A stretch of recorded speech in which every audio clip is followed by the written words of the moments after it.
White rose petals lay scattered across the church aisle, trampled by shoes that had rushed out moments earlier. Alice Baker stood in front of the altar, her wedding dress an elegant lace gown that now felt like a costume.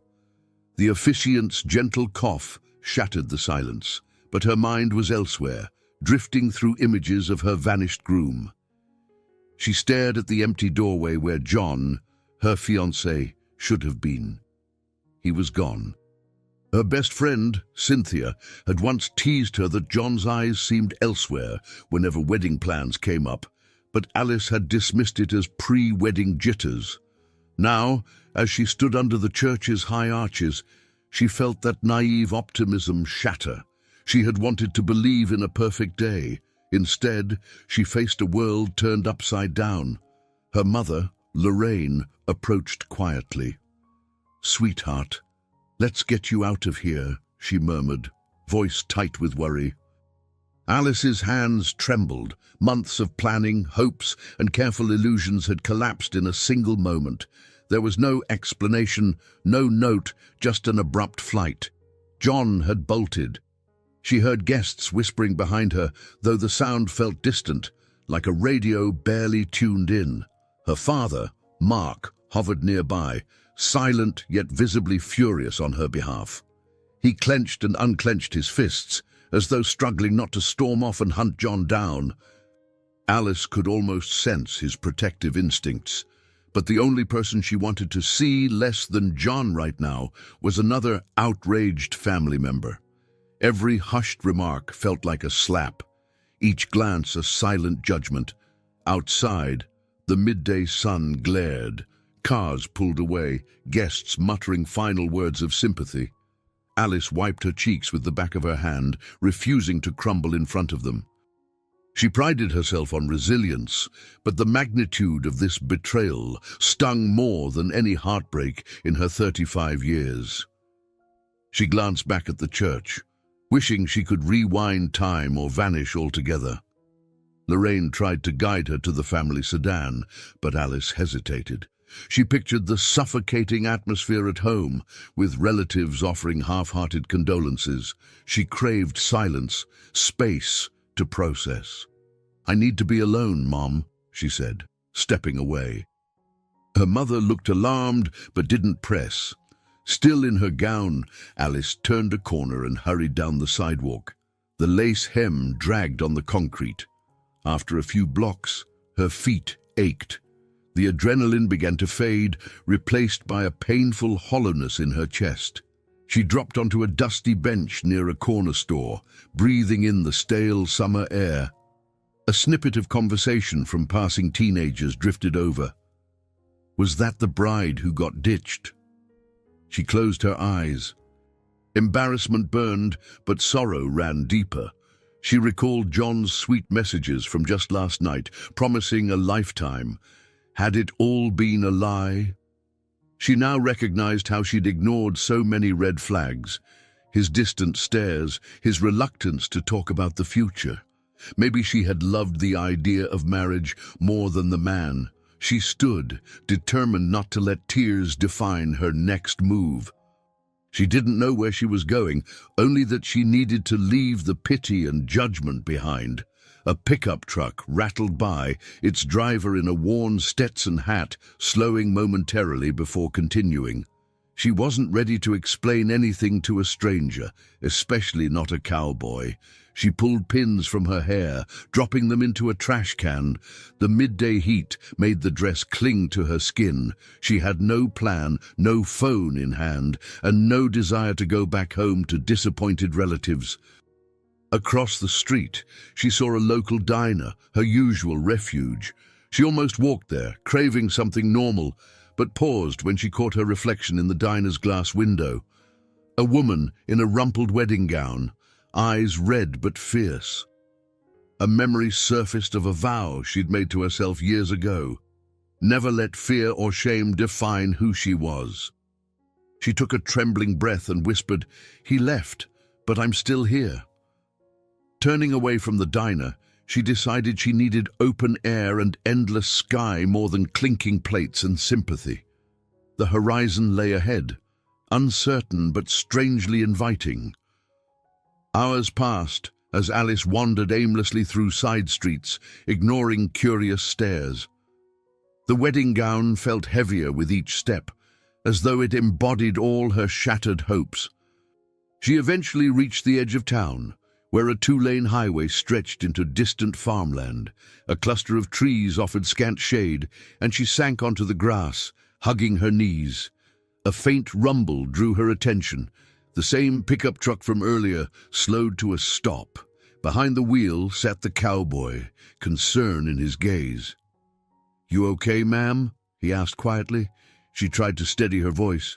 "I'm fine." Her throat felt parched. Yet there was relief that someone had bothered to ask. He climbed out and looked at her torn dress, but showed no trace of judgment. "Need a ride?" he offered. "It's hot out here." Her pride battled with desperation. Going off with a stranger seemed reckless, but what choice did she have? She considered refusing, then exhaled. "I could use a lift to wherever. Anywhere but here." He nodded. "Name's Brandon. Hop on in. Truck's a bit messy, but it'll do." Alice stood, smoothing the gown. "I'm Alice." She climbed in, noticing the faint smell of leather and hay. The engine growled as he got back behind the wheel. They drove in silence, farmland passing by the windows. She studied him from the corner of her eye, broad shoulders, tanned skin, a quiet certainty that softened her fears. "You from around here?" he asked.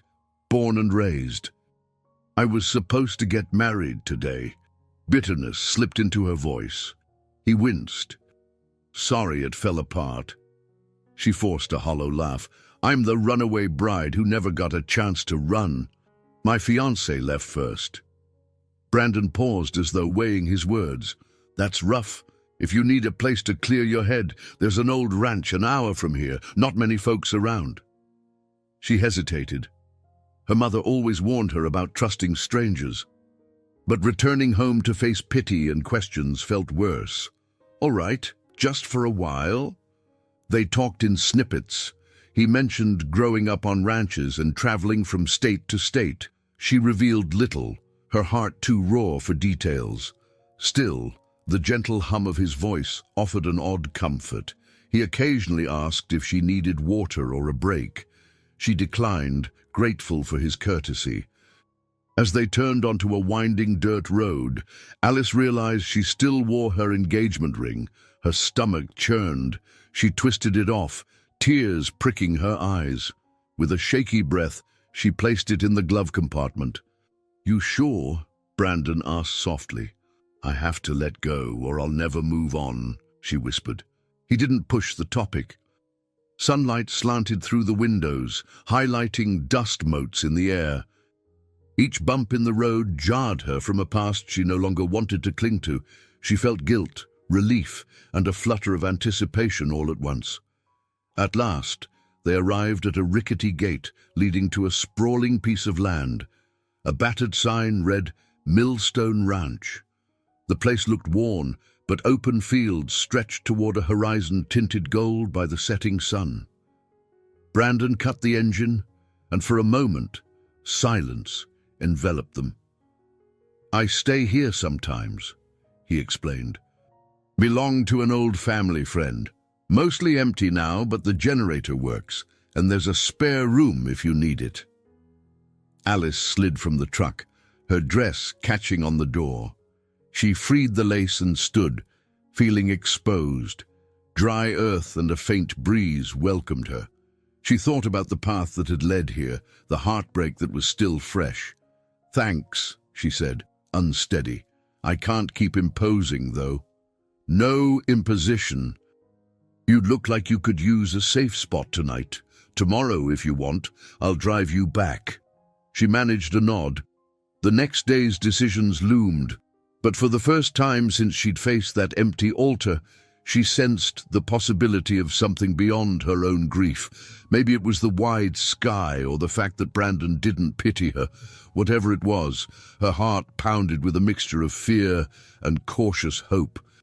She followed him across the yard, the tall grass brushing her ankles. The creak of porch steps echoed against the ranch's stillness. The world felt bigger here, unconfined. For a moment, she let herself imagine life under a new script, one not defined by abandonment or old expectations. As Brandon unlocked the door, she glanced at the sky. Darkness was falling, but a single star flickered above. She held on to that tiny light, praying it might guide her forward, wherever forward would lead.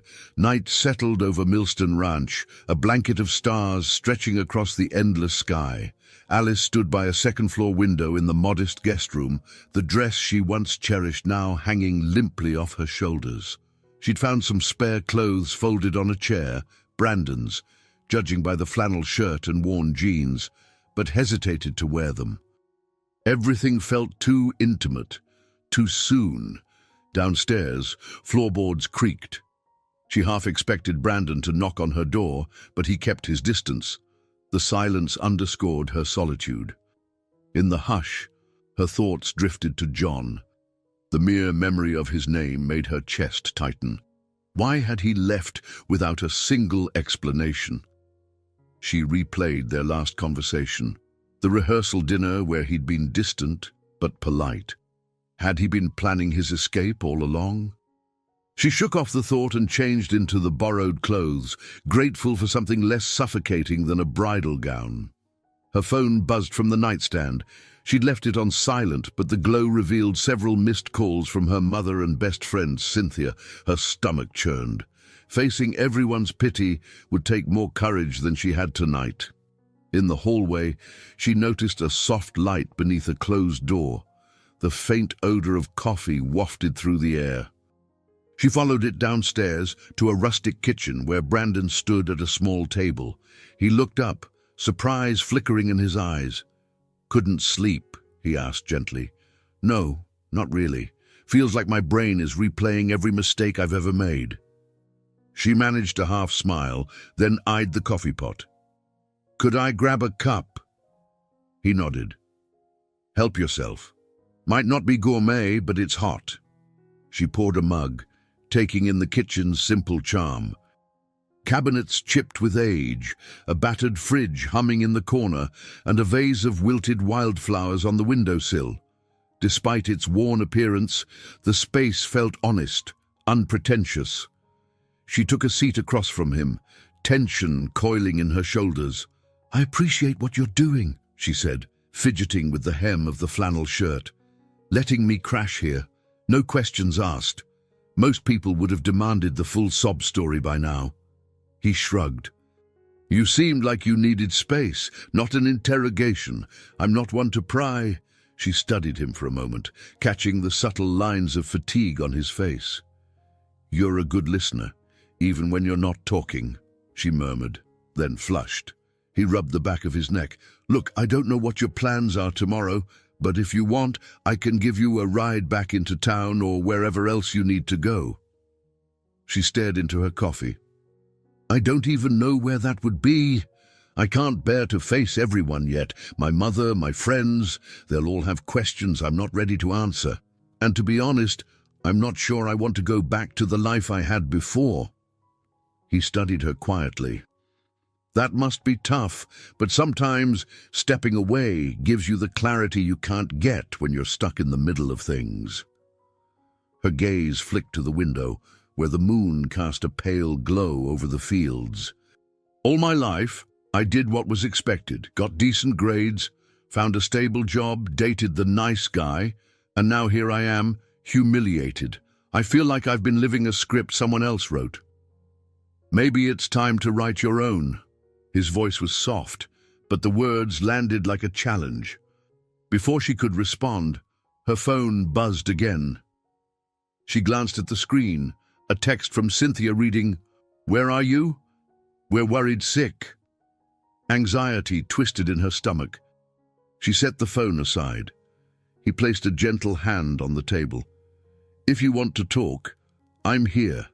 If not, we can just enjoy the quiet." She hesitated, torn between unburdening herself and staying silent. "I'm not ready to spill my guts, but thanks. It's nice not to be alone in this giant house."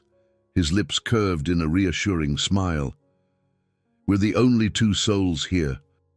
Might as well share the space without awkwardness." She sipped her coffee, letting a tentative warmth settle over the moment. Outside, the wind rustled the grass, and a distant coyote howled. Strangely, she felt safer here than she had in ages. When she finally stood to leave, he nodded goodnight with a quiet respect that made her chest tighten. She climbed the stairs, heart pounding. The future was a question mark, and the past was a gaping wound. But in this house, under these stars, she sensed a sliver of hope. Maybe, just maybe, she wasn't as broken as she felt. Morning light crept through the old ranch windows, revealing cracks in the walls and a thin layer of dust on the furniture. Alice woke, disoriented, forgetting for a split second that she was no longer in her own bed. Then the events of the previous day flooded back. She clenched her eyes shut, bracing for the wave of humiliation, but it didn't crush her quite like before. She sat up and found a note placed on the chair where her wedding dress lay crumpled. In neat handwriting, it read, "Gone to feed the horses. There's coffee on the stove if you want some. B." Outside, a rooster crowed. Curious, she pulled on the borrowed jeans and stepped into the hallway. Her reflection in the dusty mirror made her pause. Her hair was tangled, her face puffy from crying, but she felt an odd resilience stirring. Something about this place, and Brandon's quiet kindness, was giving her room to breathe. She found the kitchen just as rustic in daylight, the coffee pot still warm on the stove. She poured a mug, careful not to disturb the peaceful hush. A cautious part of her wondered if Brandon was truly this generous, or if he expected something in return. Then she remembered the sincerity in his eyes. Maybe not everyone operated with hidden motives. With coffee in hand, she ventured outside. Sunlight revealed a rolling landscape of tall grass and scattered trees. The barn stood a short distance away, its door ajar. She heard low nickers and the soft thud of hooves on dirt. Drawn by curiosity, she headed toward the sound. Inside, she found Brandon brushing down a bay mare. Dust motes floated in rays of sun that cut through gaps in the barn walls. He glanced over his shoulder, tipping his hat in greeting. "Mornin', she's Bella," he said, patting the horse's flank, one of the few still kept here. Alice approached slowly, unsure how the animal would react. Bella gave a gentle snort, more interested in hay than visitors. "I've never been much around horses," Alice admitted, extending a tentative hand. She felt Bella's warm breath before the mare nudged her palm. "Nothing to it, just treat 'em with respect." Brandon handed her the brush. "Go on, give it a try." She hesitated, then stroked Bella's coat in slow, even motions. She felt an unexpected calm settle over her. The rhythmic brushing eased the tightness in her chest, as though the simple act helped quiet her racing thoughts. Brandon watched her, an approving glint in his eyes. "You pick things up quick. So, I was thinking I'd head into town later for some supplies. You're welcome to ride along, or I can drop you anywhere you need." She set the brush down and wiped her hands on her borrowed jeans. The mention of town made her stomach knot. "I'm not sure. Part of me wants to call my mother. Another part wants to disappear forever." He nodded. "I get it. But folks might be worried." She sighed. "You're right. I'll go. But I'm not ready to face everyone. I just need a few essentials." He offered a gentle smile. "We can keep a low profile. There's a store on the outskirts." They walked out into the sunshine. She climbed into the truck, eyeing the glove compartment. The engagement ring still lay hidden there, a reminder of everything she'd lost. She forced herself to swallow the lump in her throat. The drive into town was quiet.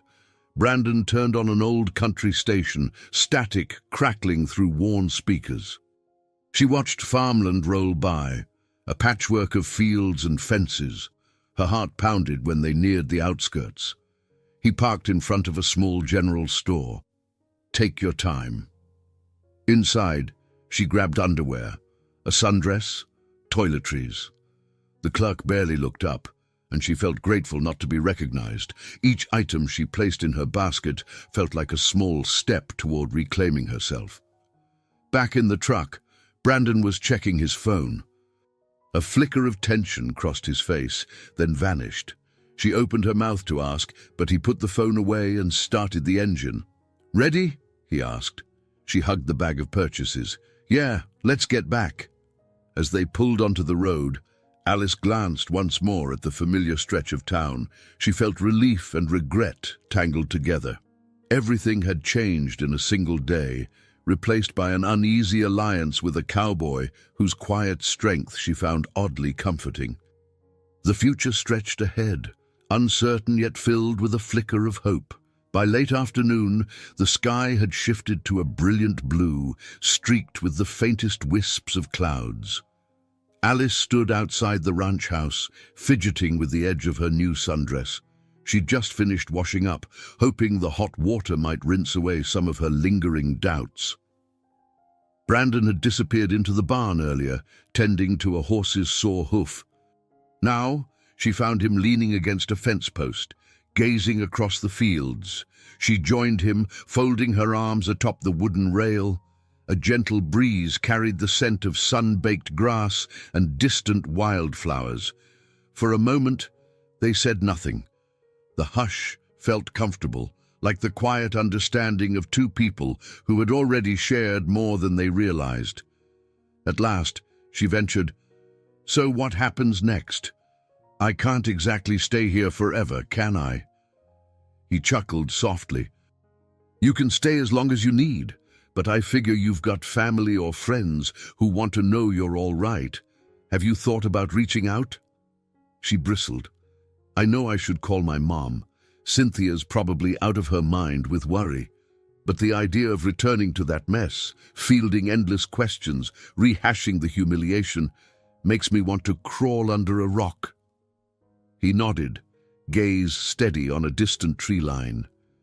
"Well, if you're not ready to go back, you could come with me tomorrow. I'm heading a few counties over to check on some business, ranch stuff. It might give you more time, more distance." She tilted her head. "Are you sure you want a runaway bride tagging along? I might cramp your style." A rare grin tugged at his lips. "I don't mind the company. Figured it might be good for both of us." Curiosity flared. "Both of us?" He shrugged, eyes flicking away. "Things have been complicated on my end, too. Might be nice to have someone around who's not part of it." That hint of mystery intrigued her. She recalled the tension in his face when he checked his phone. "I appreciate it. But are you sure I won't be in the way?" "You won't be in the way." He said it simply. She inhaled, torn between fleeing her problems and entangling herself in another unknown. Still, the prospect of leaving everything behind for a bit longer sparked a flame of hope. "Let me think about it." Evening came, and they shared a simple dinner of sandwiches and canned soup. She preferred the quiet, tension crackling beneath her skin. Guilt twisted at her for not calling home, but relief swelled at avoiding the chaos. Later, she wandered outside, stars glinting overhead. Brandon sat on the porch, phone in hand, his face shadowed. He pocketed it quickly, expression guarded. She settled beside him on the step. "So, you're dealing with complicated stuff too?" He exhaled slowly. "Let's just say I made a few choices that put me at odds with certain expectations. I'm not ready to talk about it, but yeah, it's complicated." She nodded, sensing the weight behind his words. If you ever need someone to just sit quietly, I'm here. I owe you for saving me from a meltdown." A faint smile curved his mouth. "Didn't do much, but thanks." Crickets filled the silence. The tension between them softened into understanding. She looked up at the stars, recalling teenage dreams of running away. It felt like a lifetime ago. Eventually, he rose. "I'm turning in. If you decide to come, we leave at dawn." She swallowed a knot of nerves. All right. Sleep was elusive. She lay awake, the phone buzzing with messages from Cynthia and her mother, but she ignored them, heart hammering at the crossroads she faced. Before sunrise, she dressed in the new outfit, paused at the phone, and typed a quick text to Cynthia. "I'm safe. Need time. Don't worry." Then she grabbed her small bag and headed outside. Brandon stood by the truck, the sky behind him tinted with the first blush of dawn. Wordlessly, she climbed into the passenger seat, exhaling a breath she didn't realize she'd been holding. He started the engine and glanced her way. She met his gaze, something resolute in her eyes. This was her leap into the unknown, an act of defiance or maybe hope, but it felt undeniably like her own choice. Dawn's early light painted the sky in shades of pink and gold as the old pickup rattled away from Millstone Ranch. Alice sat in the passenger seat, hands clasped tight. A swirl of anxiety mingled with a faint thrill. She wasn't sure if this trip was a bold step forward or a reckless sprint away from her problems. Either way, she was already on the road. Brandon drove with easy confidence, occasionally tapping the steering wheel when the radio played something he liked. She noticed how he seemed more at ease now, the lines of worry on his face softened by the open highway. The hush between them wasn't awkward. It felt charged, with unspoken questions neither seemed ready to voice. After an hour, he pulled into a roadside diner, a nondescript place called Lorraine's Eats. He glanced over, hesitant. "We've got a few more hours to go. Might be good to grab breakfast," she nodded, forcing a small smile. "Sure. I could use coffee." Inside, the diner was a nostalgic slice of Americana, red vinyl booths, a jukebox in the corner, and the faint smell of bacon. A cheerful waitress in her 40s greeted them. "Morning, folks. Sit anywhere you like." They settled into a booth by the window. Alice picked at the laminated menu. Brandon asked for black coffee and pancakes. She ordered scrambled eggs, voice quieter than usual. She noticed a curious glance from an older couple across the aisle, probably wondering about the tall cowboy and the woman with tension in her eyes. But soon, the waitress returned with steaming mugs of coffee, and any stares faded into background chatter. While they waited for the food, Alice mustered the courage to ask, "So, you said you had ranch business in another county. Is that all this trip is about?" She tried to keep her tone casual, though her heart pounded. He traced a finger along the rim of his coffee cup. "Mostly, I promised a friend I'd check on some cattle sales. Also need to look at a property line dispute. Not exactly riveting stuff, but it's got to be done." He paused, considering her carefully. "What about you? You really okay with coming along, not knowing where you'll end up?" She fiddled with a napkin. "I'm not sure. But the alternative is going home and facing 100 questions about why John ran off. Maybe seeing new places will help me figure out what I want next." His gaze flicked up, empathy in his eyes. Sometimes a fresh view changes everything. The waitress brought their plates, offering a bright, "Enjoy!" The clank of cutlery against plates cut through the hush. Alice realized she was starving. Each bite felt like nourishment she'd denied herself. These eggs are surprisingly good," she said, her tone lighter. Brendan, mouthful of pancake, nodded vigorously. They ate quickly, and once they paid, they headed back onto the highway. The sun climbed higher, warming the cab. Alice rolled down the window, letting wind tousle her hair. She thought about how drastically her life had changed in just days, from planning a honeymoon to riding shotgun with a stranger. Or at least he had been a stranger. She sensed a genuine kindness beneath his reserved exterior, something that drew her closer despite the caution in her mind. They stopped again for gas in a sleepy town with a single pump. Brandon walked inside to pay, and Alice stretched her legs. She noticed a bulletin board on the station wall, plastered with local ads and job postings. One bright flyer caught her eye. Ranch hand needed, earn extra cash, flexible hours. A surge of curiosity made her linger, but Brandon soon returned, handing her a cold bottle of water. She forced a casual laugh. "Still can't picture myself as a ranch hand," he smirked, leaning against the truck. "Never say never. Life's full of surprises." Back on the road, conversation flowed more freely. She found herself opening up about her childhood, how she dreamed of becoming a teacher before practicality led her to office administration. He asked questions that felt genuine. In turn, he hinted at an upbringing that wasn't as straightforward as it seemed, mentioning brief stretches in different states, trying to find home. Yet each time she pressed for more details, he pivoted to a safer topic: local sports teams, road construction, or weather patterns. When late afternoon light grew long, he finally turned onto a narrow country road. A sign read "Rigby's Auction Arena" in chipped paint. Rows of trailers and penned livestock came into view. Brandon parked beside a small administrative office, then cut the engine. "I'll be an hour or two. You can wander if you like." She glanced around, nerves fluttering. "Sure, I'll explore." He hesitated. "Stay in sight of the main arena. Some folks around here can be nosy." She mustered a confident nod. "I'll be fine." He left, disappearing into the office.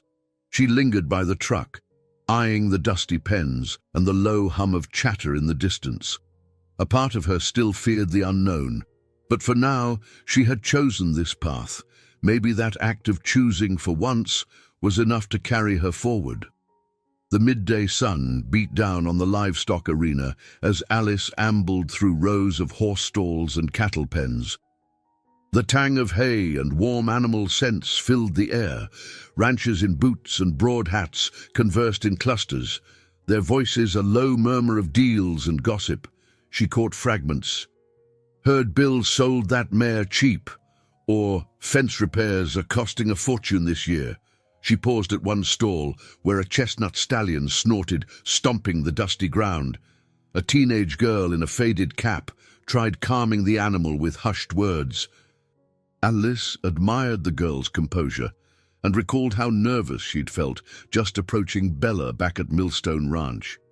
The memory made her realize how quickly her world had shifted from wedding chapels to farmyards. Curious, she ventured further, finding a section of bleachers overlooking a show ring. A small demonstration was happening. A trainer guided a horse through turns and halts with graceful precision. Even though she was a newcomer to ranch life, something about the rhythmic connection between human and horse captivated her. She settled on a bench, letting the show distract from her own turmoil. Minutes later, Brandon strode out of an office building nearby, scanning the crowd. When he spotted her, he nodded, relief flickering across his face as he approached. "You found something to watch."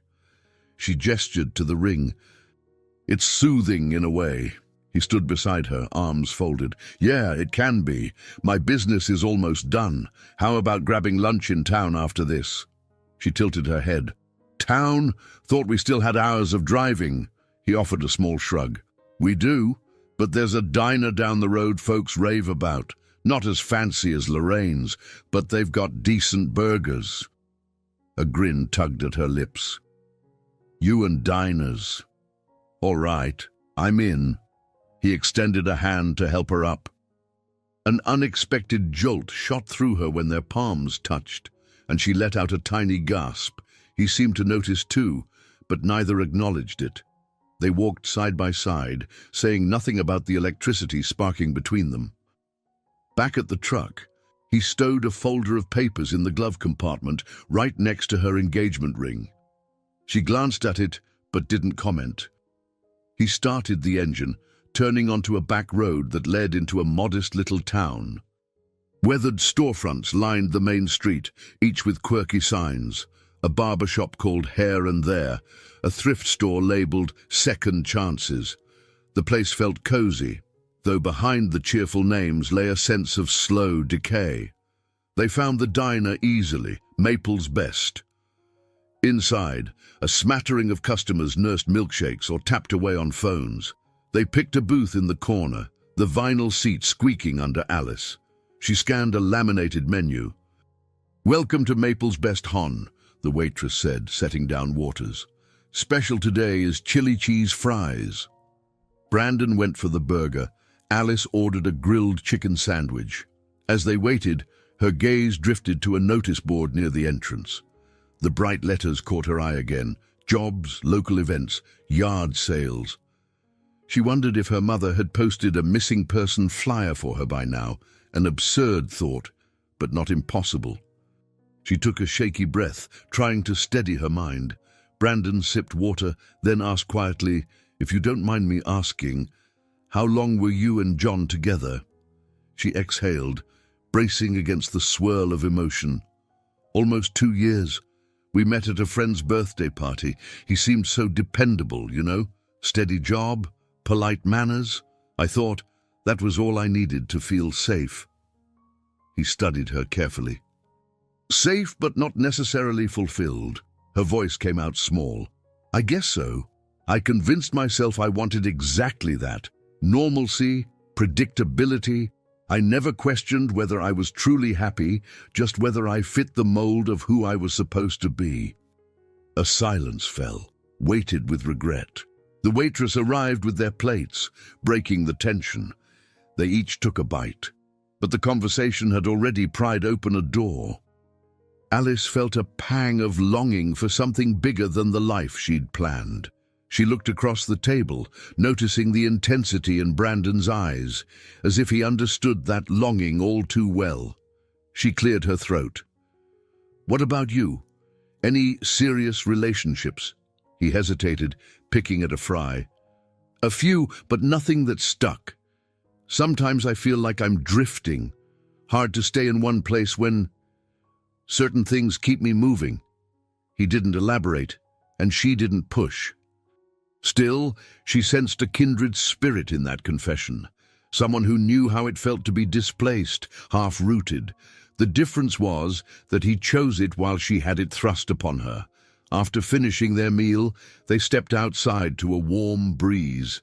"We'd better get back on the road," he said, gaze flicking to the horizon. "Got a ways to go before dark." She nodded, following him to the truck with her heart unsettled. She couldn't decide which direction her life was heading, only that it was far from the path she'd once believed was her destiny. As the engine rumbled to life and the diner receded behind them, she felt a stirring of possibility and fear. Maybe forging a new horizon meant finally facing the old wounds she'd left unresolved. Late afternoon light stretched across the 2-lane highway, painting fields in tones of amber. The air in the pickup felt warmer, more charged, as if the conversation at lunch had opened a door that couldn't be closed. Alice found herself sneaking sidelong glances at Brandon, noticing how his jaw tightened whenever his phone buzzed. He never checked it in front of her, though. Each time, he silenced it, the corners of his eyes growing tense. They stopped briefly at a gas station, picking up cold sodas. She mustered the courage to tease him. "So, are we on some kind of secret mission? The phone calls, the hush-hush ranch business? You in trouble with the law or something?" He turned, surprise coloring his features before he laughed softly. "I'm not wanted, if that's what you're asking." She sipped her soda, arching a brow. "That's not exactly a no." He leaned against the side of the truck, mulling over his words. "I'm not running from the police, but I'm..." Let's just say I'm not the simple cowboy I pretend to be. He glanced away, uncomfortable with the admission. I promise I'll explain, just not yet. A rush of curiosity flamed inside her. But she respected his boundaries. After all, she had secrets of her own, emotional scars she couldn't yet put into words. She simply gave a faint nod, allowing the matter to rest. They pressed on, passing farmhouses and grazing cattle, the hum of the engine lulling her into a half-daze. After a while, he slowed the truck, turning down a gravel road leading to a hillside vantage point. Grassy slopes unfurled in every direction, dotted with wildflowers. He parked near a wooden fence that overlooked a valley of rolling farmland. She blinked in surprise. "Why are we stopping here?" He cut the engine. "A friend told me about this spot. Figured we could stretch our legs, maybe watch the sunset." They climbed out, the crunch of gravel underfoot. A breeze carried the sweet scent of clover. She wandered to the fence, leaning over it to take in the panoramic view. Brandon joined her, arms folded on the wooden rail. "This is beautiful," she breathed. He nodded, the evening light catching flecks of gold in his hair. "Sometimes I forget how much peace a wide-open view can bring." A comfortable silence settled. The horizon glowed as the sun sank lower, sky streaked with orange and pink. She felt her chest constrict with a mix of awe and sadness. It reminded her how John had once promised a romantic getaway to a cabin in the mountains, a vow that never materialized. Bitterness threatened, but she pushed it back. Brandon cleared his throat. "You ever wish you could just start over somewhere? No baggage, no expectations." She let out a soft laugh. "All the time. Though I'm learning that baggage follows you even if you run." He turned slightly toward her. "Maybe, but you can still choose where you run to." She studied his face in the fading light, seeing sincerity that pulled at her defenses. "And where do you plan to run?" A pause. He stared out at the valley, something like regret flickering behind his eyes. "I've got obligations, people who rely on me, whether they know it or not. Sometimes I wish I could just vanish into a simpler life, but it's not that easy." She absorbed his words, sensing the weight of unspoken responsibilities. "You sound like you're trapped in your own expectations, too." He nodded slowly. "Guess we both are. Maybe this little road trip is a moment of freedom before real life drags us back." Dusk settled, insects buzzing in the tall grass. She turned to face him fully, her pulse quickening at the proximity. "Real life can wait a bit longer," she whispered. It was as much a promise to herself as a statement to him. A pang of awareness flared between them. He lifted a hand to brush a strand of hair from her cheek, the smallest gesture stirring a tingle in her spine. She held her breath, half expecting him to close the distance, but he lowered his hand, stepping back to break the tension. "We should find a place to stay," he murmured. "There's a motel a few miles out. Not fancy, but it'll have a bed and hot water." She swallowed the lump of mixed desire and uncertainty in her throat. "All right." They climbed back into the truck, the intimacy of the moment lingering like a ghost. As they drove, she felt a mixture of relief and disappointment that he hadn't acted on whatever charged their closeness. Perhaps it was too soon, or maybe they were both scared of what a real connection might unleash. When they reached the modest roadside motel, they checked in under separate rooms. After exchanging a subdued goodnight, she found herself alone behind a thin door, the steady drone of passing cars outside. The closeness she'd felt with him now echoed as a hollow ache.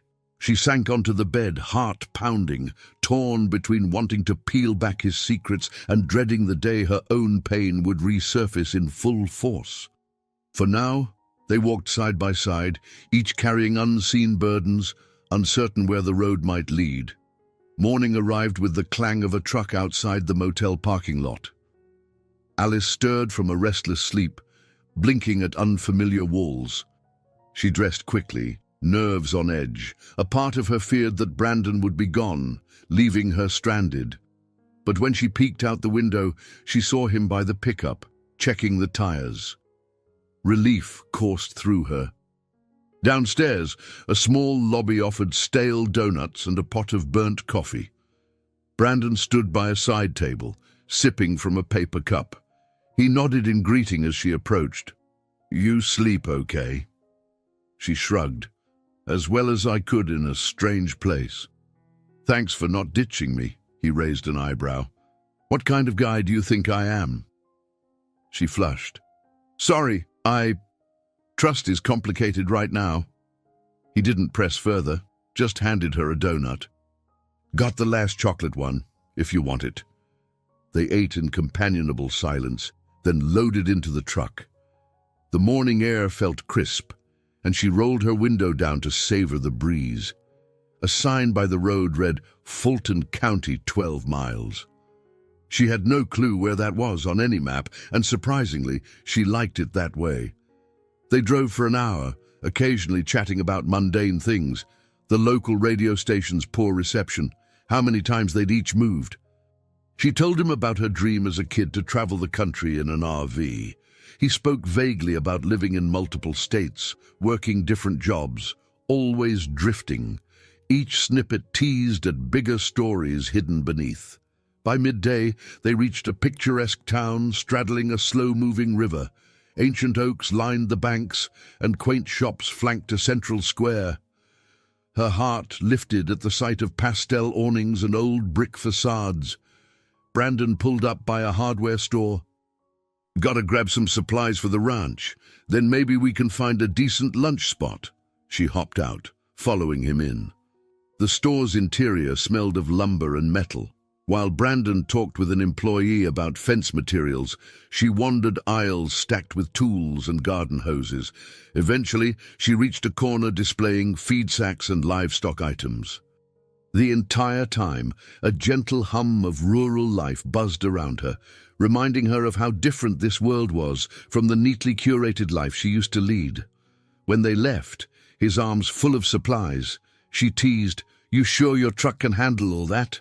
He shot her a good-natured smirk. "It'll manage, just might get a bit crowded in the cab." They loaded the truck bed and drove around the corner, spotting a riverside cafe. It had a wide porch with tables overlooking the water. As they parked, her phone vibrated in her pocket. She glanced at the screen. Cynthia again. She bit her lip, realizing she'd barely replied to her best friend's worried messages. She slid the phone away, deciding to call later. Right now, she didn't feel ready to rehash the heartbreak. She followed Brandon to an outdoor table, a lazy ceiling fan spinning overhead. Once they ordered, she forced a half smile. "I keep running from people who care about me, even my own mom. That's probably messed up." He rested his forearms on the table. "Sometimes you need distance. Doesn't mean you don't love them." A heavy exhale escaped her.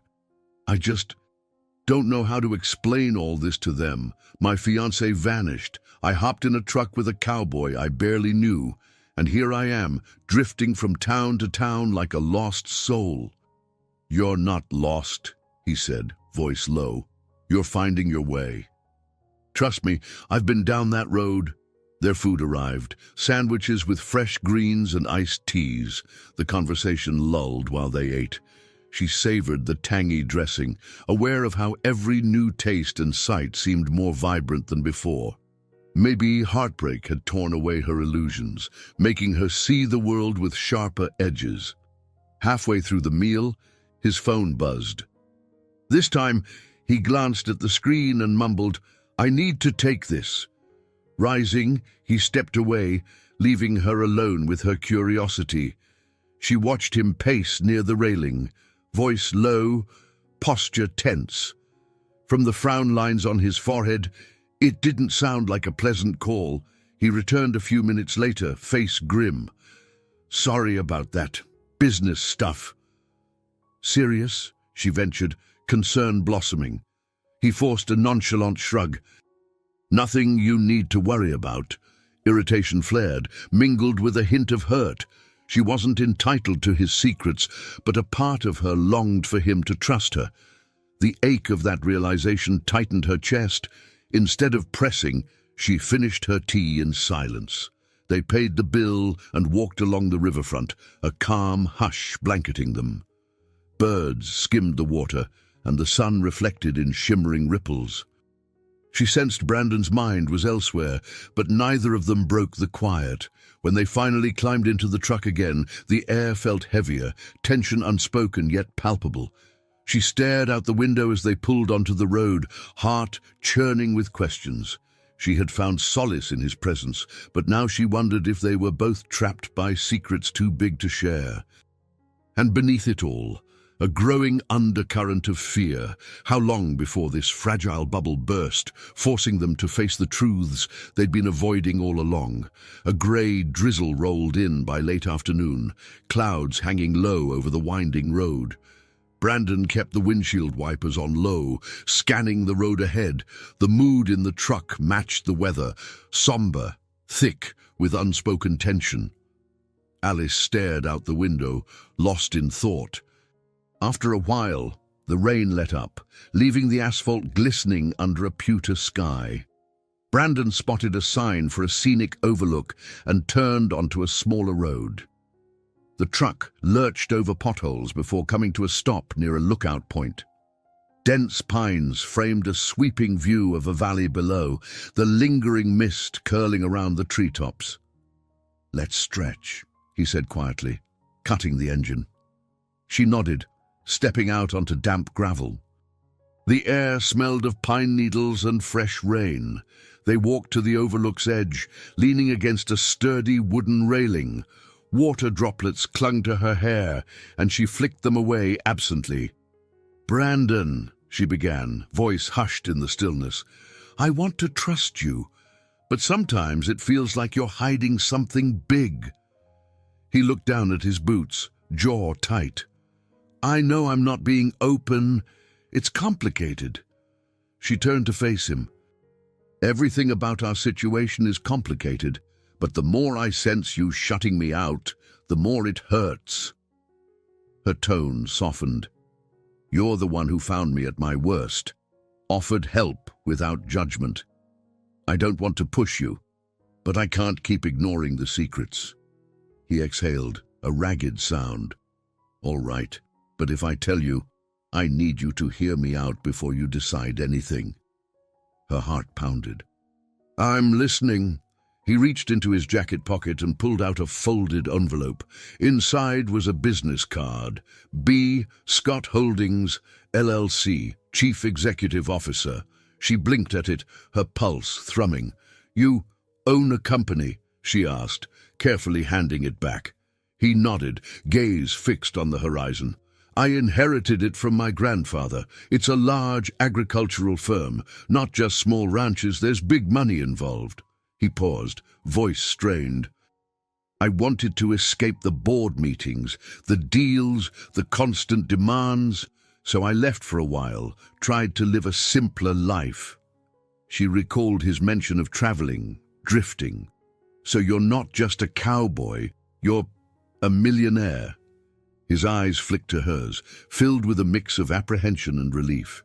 "Yeah, in a way. I've always hated how money changes people. Sometimes they treat me like a walking wallet. Or they only see the CEO, not the man behind it." A swirl of disbelief, shock, and a strange sense of betrayal coursed through her. She inhaled sharply. "So all this time, you knew you had a massive safety net, and I'm just some heartbroken woman who jumped in your truck." He flinched at the bitterness in her tone. "I didn't see you that way. I saw someone who needed help, and I did what I'd have done for anyone. Hiding my identity, maybe that was selfish, but I couldn't bear to see that look in your eyes, the one I'm seeing right now." She bit her lip, struggling to steady her emotions.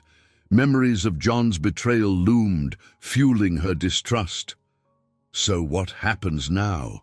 Do you ride off in your truck with your millions and I'm left behind?" He clenched the railing. Don't you get it? I don't want to leave you behind. I just needed to make sure you were safe with me. That you saw me as Brandon, not Brandon Scott, CEO. I'm heading to a board meeting tomorrow. They've been calling non-stop, demanding I come back. I plan to show up in dusty boots, remind them who's in charge. A shaky laugh escaped him, hollow. It's a childish rebellion, but I need to prove I can still be myself. She stared into the swirling mist, mind reeling. The man she'd grown to trust was far from the simple ranch hand she'd imagined. Yet the gentleness he'd shown her was real, right? He hadn't flaunted his wealth or demanded gratitude. The conflicting thoughts warred inside her. She turned back to him, voice trembling. I'm not mad because you have money. I'm upset you hid it while I've been laying out my vulnerabilities. It feels uneven. He reached for her hand, hesitation in his eyes. I'm sorry. I didn't want to lie, but I couldn't find the right moment. You were going through so much. She looked down at his calloused fingers curling around hers, warm and reassuring. Part of her wanted to pull away, but another part longed to hold on. Rain pattered on leaves overhead, droplets falling onto the wooden railing. The hush of the forest enveloped them. Brandon, she said finally, her voice a near whisper, I don't care about your money. I care about trust. And right now we both have a lot to figure out. He squeezed her hand gently. Then let me show you I'm still the man you came to know, even if that man runs a massive operation. Tomorrow, if you're willing, come with me to the board meeting. See it for yourself. After that, if you need space, I'll respect it. Her chest tightened, torn between fear and a flicker of hope. She saw sincerity in his gaze, the same kindness that had compelled her to accept his help in the first place. The stakes felt suddenly higher, the path ahead more uncertain. But in that moment, with mist-shrouded pines all around, she nodded slowly, taking a shaky breath. All right, she said softly, I'll go. Morning found Alice staring at the ceiling of another small-town motel room, heart thudding with apprehension. Brandon had revealed that he was the CEO of a major agricultural firm, and he wanted her to accompany him to a board meeting. Fear and curiosity mingled under her skin. She hardly recognized her life anymore, but part of her found a spark of determination in the unknown. They set out before sunrise, the truck loaded with fence supplies and Brandon's silent tension. She fidgeted with the seatbelt, glancing sidelong at him. He was focused on the road, jaw set, lost in thought. Eventually she ventured, You all right? He tore his gaze from the pavement, just wondering how the board will react to my sudden return. They're used to a polished version of me, all suits and polite smiles. Showing up like this might rattle them. She studied his worn jeans, dusty boots, and the shadow of stubble on his face. So let it rattle them. It's your company. A faint smile curved his lips. You sound more confident about it than I am. They pulled up to a sleek, modern building that rose out of the surrounding farmland like an alien structure. The parking lot brimmed with expensive cars, tinted windows, and crisp detailing. Compared to the battered pickup, it felt like another universe. Alice's stomach twisted. She glanced down at her simple sundress and sandals, suddenly aware that she hadn't planned on a corporate debut. Brandon cut the engine, exhaling loudly. No turning back now. He opened the door, then hesitated. Listen, if you feel uncomfortable in there, you can wait in the lobby. I won't force you to face these people. She caught the flicker of vulnerability in his eyes and decided to stand with him. I've faced worse. Lead the way. Inside, the lobby gleamed with polished marble floors and hushed lighting. A receptionist looked up with mild surprise at Brandon's rustic attire, but quickly composed herself. Mr. Scott, the board members are already in the conference room. Alice followed him through glass corridors, her pulse hammering. The building's immaculate design only heightened her sense of being out of place, yet Brandon walked with quiet resolve, holding the door to a large conference room and stepping in like he owned it, which, in a way, he did. A long table stretched before them, occupied by men and women in tailored suits, laptops open. Their conversation halted at the sight of him in dusty jeans. A tall man at the head of the table, silver-haired, eyes sharp, rose stiffly. "Brandon," he said, carefully measured, "we weren't certain you'd show." Brandon tossed his keys onto the table with a clatter. "Change of plans, Arthur. Good to see you all." His tone was calm, but Alice sensed the tension beneath. Eyes shifted to her. Heat flooded her cheeks, but she lifted her chin. If these people judged her, that was their problem. Brandon cleared his throat. "This is Alice Baker, my colleague." The slight hesitation stung, but she understood he wasn't sure how to label her. She said nothing, offering a polite nod. A murmur rippled through the board. Arthur gestured to an empty seat. "We should begin. There's much to discuss regarding the next quarter's expansion." Papers shuffled, and a large screen displayed charts of revenue, projected investments, and global partnerships. Alice tried to follow along, but her mind spun. Brandon's name was on every chart's header. His signature authorized each deal. He was at the center of a vast financial web. She noticed how the board members spoke with him, a blend of respect and wariness, as though carefully navigating an unpredictable storm. And beneath Brandon's steady presence, she sensed an undercurrent of frustration. He asked sharp questions about questionable expenditures and over-ambitious acquisitions, leaving certain members squirming. During a lull, a woman in a sleek black suit spoke up. "Mr. Scott, there's concern about your recent absence. Some shareholders feel you're neglecting responsibilities." Brandon leaned back, crossing his arms. "I needed time away from endless spreadsheets to remember why this company matters. We support local farms.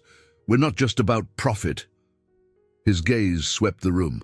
"Let's not lose sight of that." Arthur's jaw tightened. "Ideals are admirable, but we must remain competitive." A heated debate ensued, voices rising. Alice noticed how easily Brandon matched them, commanding the conversation without losing composure. His easy drawl might have fooled them initially, but there was no doubt who held power here. Eventually, Arthur called a break, muttering something about coffee and fresh air.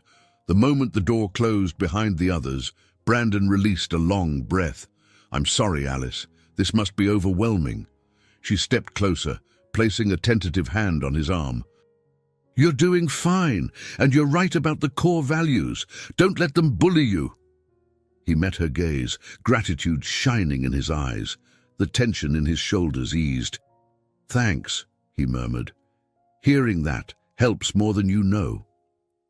She realized, in that moment, how alone he'd felt, battling a room full of polished executives. Her heart clenched with empathy and something deeper. The cowboy facade had hidden a man who carried the weight of an empire, uncertain if he could trust anyone with his vulnerabilities.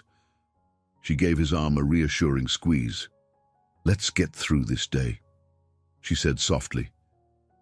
"Then we'll figure out the next step." He nodded.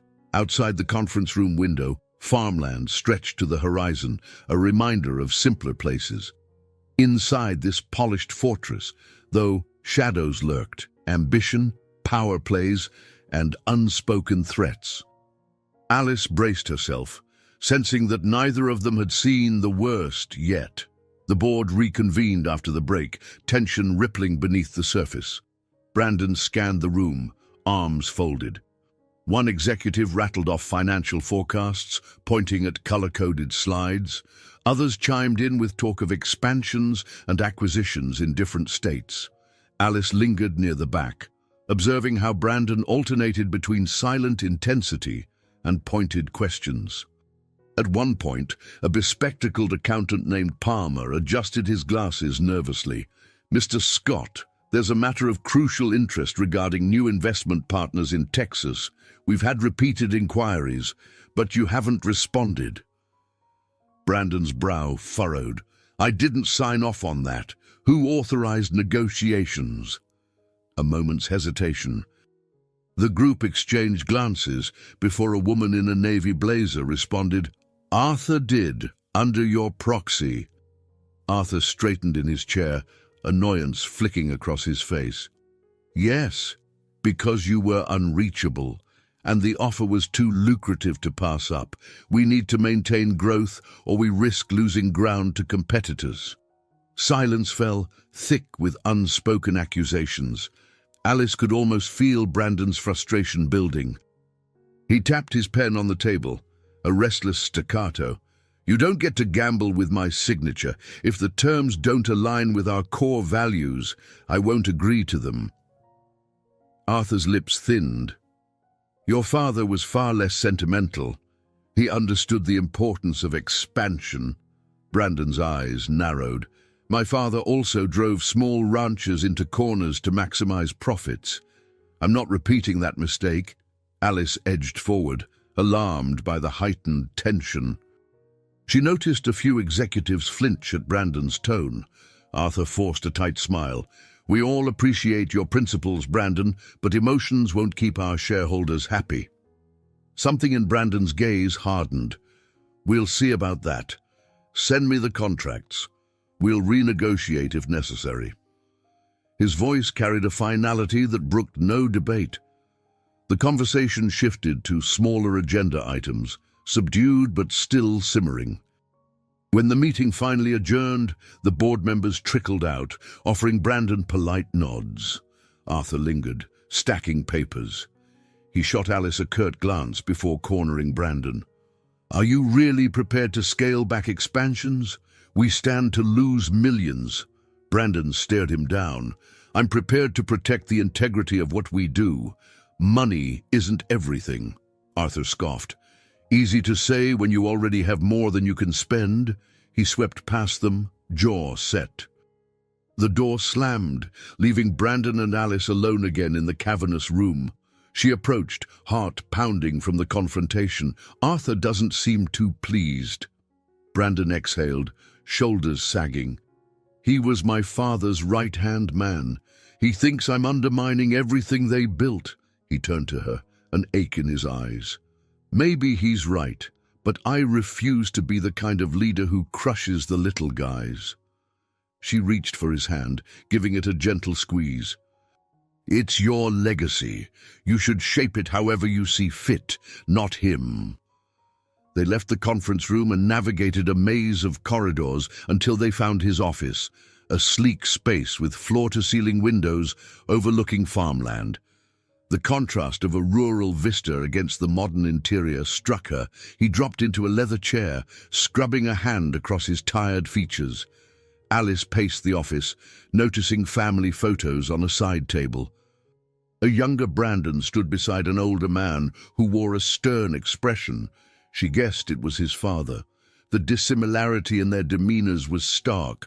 Brandon looked hopeful, while his father's posture was rigid, commanding. She bit her lip, imagining the pressure he'd grown up with. A knock on the door interrupted her thoughts. The receptionist peeked in, looking apologetic.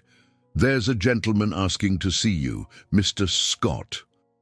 "He says it's urgent." She glanced at Alice, as though uncertain whether to speak freely. Brandon frowned. "What's his name?" John Ackerman."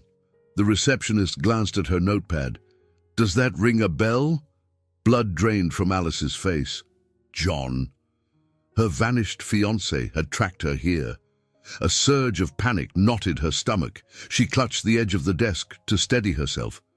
Brandon's expression darkened. "Let him in," he said evenly, though his gaze flicked to Alice in silent concern. The receptionist slipped out. Alice's throat felt painfully tight. Of all places, all times, this was the last scenario she'd imagined. She tried to brace herself as the door opened. John walked in, looking oddly smug for a man who'd disappeared on his wedding day. His gaze darted between Alice and Brandon, taking in the polished office and her presence. "Well," he drawled, "this is quite the setup. Guess I found you." Brandon rose slowly, tension coiling in his stance. "You have a lot of nerve." John shrugged, feigning nonchalance. "We need to talk, Alice." Fear and anger churned inside her. She squared her shoulders, determined not to look weak. "You left me at the altar, John. I don't owe you anything." A flash of uncertainty crossed his features, but he covered it with a sneer. "We'll see about that." "You're not the only one with secrets." Her heart pounded, dread snaking down her spine. Brandon stepped closer, protective anger radiating from him. "You'd better state your business and get out," he warned. John's gaze locked on Alice, a silent threat in his eyes. "My business is with her. It's time we settle unfinished matters." A heavy silence fell, the air thick with old betrayals and fresh tensions. Outside the window, farmland stretched peacefully under a broad sky, a stark contrast to the storm gathering in that office.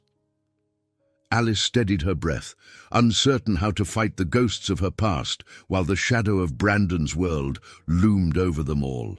John's presence crackled like static in the air. Alice forced herself to stand tall, despite her heart hammering. Every memory of his abandonment sharpened her anger, and yet a cold coil of fear warned her this confrontation could turn unpredictable. Brandon eyed John with an expression teetering between fury and caution. "You have no right to barge in here making demands." John gave a casual shrug, though his tone held a hard edge. "She's my fiancée." "Ex-fiancée," Alice corrected, bitterness seeping through. "You forfeited that title the second you disappeared," he scoffed. "I had reasons, which I'd be happy to explain if you'd just listen, but it looks like you've already moved on to greener pastures." He eyed Brandon's expensive office, the subtle digs clear. A surge of protectiveness flared in Brandon's posture. "She doesn't owe you an explanation, and you're trespassing in a private building," John snorted. "Trespassing? Your receptionist let me in. And from what I hear, you're some kind of big-shot CEO. "Surprised you're not wearing a suit," Brandon stepped forward. "Stop wasting her time. What do you want?" John's smug confidence flickered. He opened a worn folder. "Look, I might have debts, serious ones, the kind that won't just disappear. I needed an out, and I thought, if I married Alice, we could eventually—" Alice's stomach churned with disgust. "You plan to use me to pay off your debts?" John winced, flipping the folder open to reveal papers covered in scrawled numbers. "Not exactly, but my situation was desperate. Marriage to you would have opened doors. Your parents are comfortable, and I thought your job connections might help. Then I heard you were with some millionaire cowboy." A grim smile curved his lips. That was news. Brandon's hands balled into fists. "She was never your solution." "She's a person, not a paycheck," John glared. "Don't pretend you're innocent. You've got money to burn, so maybe it's easy to talk about ethics." Outrage lit Alice's voice. "I can't believe you. You vanished without a word, and now you show up like I'm responsible for your mess." John waved the folder, exasperation creeping in. "It's not all about me. You never told me you wanted more than a safe life. We were both lying. You clung to me because I was stable. I clung to you hoping for a financial break. That's the truth." Her chest tightened, the sting of his accusation striking deeper than she cared to admit. She had longed for security, but love was supposed to be more than a transaction. She braced herself, swallowing the urge to scream. "We're done, John. I owe you nothing. Now get out." He held up a hand. "Wait. I owe money to people who don't forgive debts easily. I need a loan or I'm in serious danger. If I don't pay soon, it'll follow me and maybe even you." Brandon stepped between them, voice cold. "You're threatening her." John shook his head, posture deflating. "I'm stating facts. I came here thinking you, some rich rancher, might help. We both know Alice doesn't have that kind of money, but you do." Alice's jaw dropped. The sheer audacity left her speechless. Brandon's anger flared. "You're out of your mind if you think I'd hand you anything." John's lips twisted. "People do crazy things for the ones they claim to care about. I'm just giving you an opportunity to prove yourself." Tension reached a fever pitch. Alice felt trapped between fury and a creeping sense of pity. John was cornered, no doubt about it, but stooping to blackmail her new ally was unforgivable. She drew a shaky breath. "Brandon, don't give him a dime. He got himself into this." John gripped the back of a chair, shoulders trembling with desperation. "Don't you see? They'll come after anyone connected to me. We were engaged, Alice. That might be enough for them to think you'll bail me out. Please, I'm begging you." Brandon's gaze flicked to Alice, conflict warring in his eyes. He hated seeing her threatened, but giving John money felt like rewarding betrayal. After a tense beat, Brandon spoke, voice taut. "If someone's threatening Alice, I'll handle it, but I don't negotiate with blackmailers." John's face contorted with rage and fear. "Fine, don't say I didn't warn you. They'll find me or they'll find her, and this fancy business won't protect either of you." He snapped the folder shut and strode to the door, slamming it so hard the windows rattled. Silence echoed in his wake. Alice's pulse thundered, tears pricking her eyes as she struggled to process the confrontation. Brandon reached for her shoulder, concern etched on his face. "Are you okay?" She swallowed hard. "No, but I will be." She glanced at the door, her mind spinning with implications. Everything she'd run from had found her, here in the place Brandon had hoped to keep under control. Their two worlds had collided, and now trouble loomed on all sides. He gently drew her into an embrace. She allowed herself the brief solace of his warmth, even as her mind whirled. She'd escaped a sham marriage, only to land in a tangled web of high-stakes business and old debts. A sense of foreboding curled in her chest. John's desperation wouldn't vanish overnight, and the mention of dangerous creditors hinted that worse threats might be on the horizon. Brandon's heartbeat pounded under her ear. "We'll figure it out," he whispered, voice resolute. She clung to that promise, uncertain if it was hopeful or naive, because as sure as the sun rose each day, trouble was coming, and they would both have to face it head-on. That evening, Brandon insisted they leave the company building early for safety. He worried John might be lurking around, or worse, that John's creditors could follow. They drove to a high-end hotel in the city, far from the modest motels of their recent journey. The marble lobby shimmered under golden lights, a stark contrast to the dusty roads they'd traveled together. Alice wrapped her arms around herself, nerves buzzing. Brandon led her to an upper-floor suite, the kind of place she'd only seen in magazines. Plush carpets, sleek furniture, a panoramic window overlooking the city skyline. Yet the opulence didn't soothe her anxiety. After John's threats, she felt constantly on edge. Brandon dropped his keys on a side table. "I've arranged security for the night. A discreet detail will watch the floors. We'll be safe here." She sank onto a sofa, tension coiled in her shoulders. "This is so surreal. Yesterday I was just worried about my heartbreak. Now I'm worried someone might come after me because of John's debts." He approached, concern shadowing his features. "John's desperate. But he wouldn't have come here unless he had nowhere else to turn. That doesn't justify anything, just means he's backed into a corner." She looked up at him, a flicker of guilt in her gaze. "I hate that part of me wants to help, but I know I shouldn't. He did me wrong. And yet, the idea of him in real danger..." She trailed off, struggling to reconcile her compassion with her anger. Brandon lowered himself beside her, warmth radiating from his proximity. "You have a good heart. It's one of the reasons I..." He paused, words faltering as emotion pooled in his eyes. One of the reasons I admire you." She swallowed, cheeks warming. "I'm not sure if it's kindness or foolishness." "It's kind," he said firmly, lightly touching her hand. "But you don't owe him anything, especially after what he put you through." He drew a sharp breath, shifting gears. "By the way, I spoke with Arthur before we left. He's pushing back hard on my stance about expansions. We might be in for a fight. Some board members are loyal to him." A headache throbbed behind her temples. Threats from John, power plays from Arthur. Everything felt precarious. "What are you going to do?" His jaw tightened. "Stand my ground. If they want to challenge my leadership, let them try." But a flicker of doubt crossed his face, a hint of vulnerability that reminded her he was still just one man against a system. Night fell, the city lights sparkling below. They ordered room service, picking at dinner with little appetite. Afterward, Alice lingered by the window, arms folded.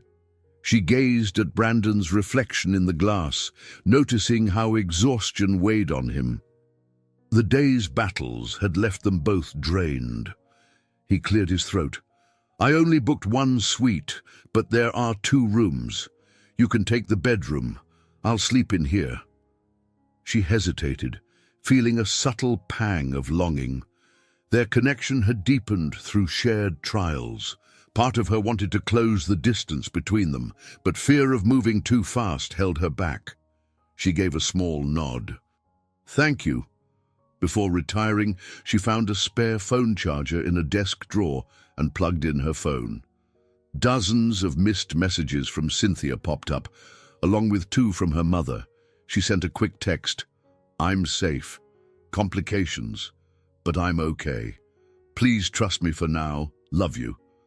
Her reflection in the mirror startled her. She looked pale, circles under her eyes, tension etched across her face. She took a steadying breath, then slipped into the bedroom. Soft lamplight illuminated a king-size bed with crisp linens. Guilt nudged her. Brandon was likely tired too, but insisted on giving her the more comfortable room. Just as she changed into a borrowed t-shirt, a quiet knock sounded on the door. She opened it a crack, finding Brandon on the other side. He looked nervous. "Just wanted to say, if you need anything, I'm right out here." Her heart fluttered. "Thanks." "You too." They stood there, the air charged with unspoken emotion. Slowly, he reached out, brushing his fingertips along her arm. She inhaled sharply at the tenderness of his touch. Memories of John's betrayal warred with the newfound warmth she felt for Brandon. Could she risk trusting again? His voice dropped to a near whisper. "I don't want to push you, but I want you to know you're not alone in this." She nodded, a rush of gratitude softening her guard. "That means a lot." For a second, it seemed he might lean in, bridging the gap, but he stopped himself, offering a faint smile instead. "Good night, Alice." She whispered the words back, gently closing the door. Alone in the hushed bedroom, she exhaled, heart pounding. The darkness stretched around her like an ocean, filled with uncertainties and jagged reefs. Yet amid that black sea, she sensed a slender beam of light, the possibility of a future that wasn't defined by betrayal or expectations. Still, fault lines were everywhere. In Brandon's corporate world, in John's looming threats, and in her own heart. One wrong step could send everything crashing down. She slid under the blankets, hugging a pillow tight. Sleep came slowly, haunted by restless dreams of open fields, boardrooms, and a man she might finally be ready to trust. Early morning light filtered through the blinds, casting patterns on the hotel suite's plush carpet.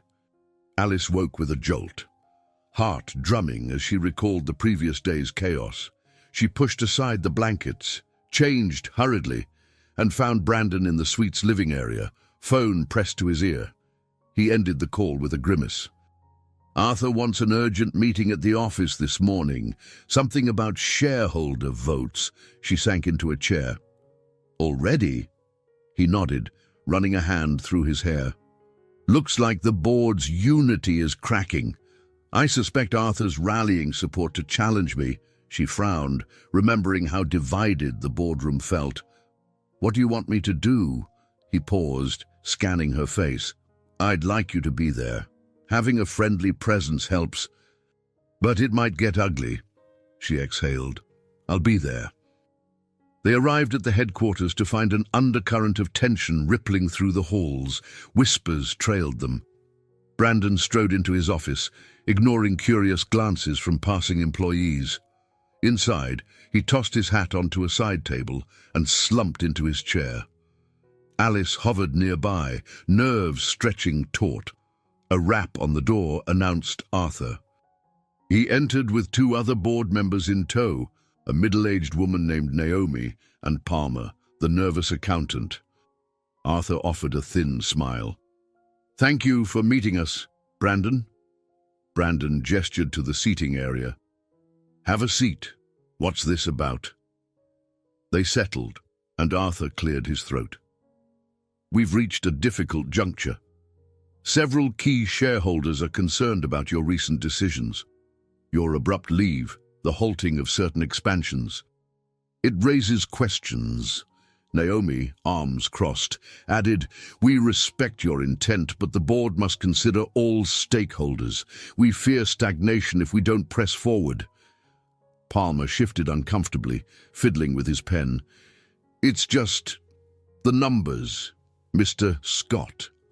Our projections show a downturn if expansions are delayed too long. Brandon's eyes flicked between them. I'm not opposed to growth. I'm opposed to reckless deals that exploit family-run farms. We have a responsibility to them. Arthur placed a stack of papers on the table. This is a formal notice of confidence. We'd like to hold a vote on whether to continue under your leadership or bring in a more pragmatic CEO. Alice's stomach dropped. She knew this was serious, but seeing the official papers hammered it home. Brandon's jaw clenched. A vote of no confidence in me? Naomi nodded, expression tight. If the majority sides with Arthur, you'd step down. Possibly remain as a figurehead, but you'd lose executive power. Silence weighed heavily. Alice noticed tension thickening Brandon's shoulders. She couldn't imagine how hurtful this must feel. His own company, his birthright, wrenched away by those who prized profit over principle. Anger flared in her chest. Arthur, perhaps sensing Brandon's fury, added, You'd still hold shares. But the board believes you're not aligned with our goals. Your goals, Brandon echoed bitterly, or the company's goals. He inhaled, then turned to Alice. Can you give us a moment? Her heart hammered at the idea of leaving him alone with the ambushers, but she nodded, trusting his judgment. She stepped into the corridor, biting her lip. A flurry of anxious thoughts swirled. Brandon might lose the fight, or if he insisted on staying, the board could revolt. She wondered how John's threats might further complicate everything. Her phone buzzed. A text from Cynthia. Are you back yet? Everyone's worried. She typed a quick response that she was okay but couldn't talk now. Minutes later, the door opened. Arthur and the others strode out, expressions unreadable. They nodded curtly at Alice.